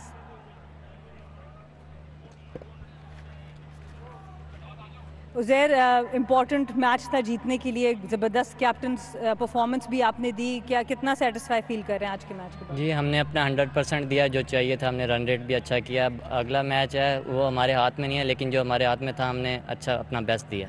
और आज हमने देखा आपने खुद भी ज़्यादा बॉलिंग कराई, डैनियल से भी बॉलिंग पावर प्ले के अंदर कराई, इसके बारे में प्लान के बारे में कुछ बताएं। जी बस मुझे लगा कि अब मुझे रिस्पॉन्सिबिलिटी लेनी चाहिए, बॉलर्स का वैसे हो नहीं रहा था, तो फिर मैंने लड़कों ने भी सपोर्ट किया तो मैंने अपनी बॉलिंग किया तो अच्छा हुआ। और ओवरऑल टीम ने एक अच्छा कमबैक किया, थोड़ा लेटर ऑफ द टूर्नामेंट जो रोल आपके कोचेस मेंटोर का रहा है उसको भी थोड़ा सा बताइए हमें ज़रूर। जी बिल्कुल, प्लान वही हमारा मोमेंटम बना है पिछले मैच से, और जो हमने पहले मैचों में गलतियां की थी बस उसी से सीखा है और वही मोमेंटम लेके जा रहे थे। बड़ा अच्छा कैप्टन्स नॉक आपने किया, very good performance from the team, congratulations. और अब हम सबको वेट करना होगा अगले मैच का। Thank you very much. Thank you. So that is all from the presentation down here. Sana, thank you very much. Okay, now just let you know what's coming up next. The Royals versus the Raiders, and there's so much on this game as well. Of course, the Raiders going to be very keen to win this one to stay alive. And this is coming up at 17:45 local time, and that's not too far away. So you can join us in around about 40 minutes' time.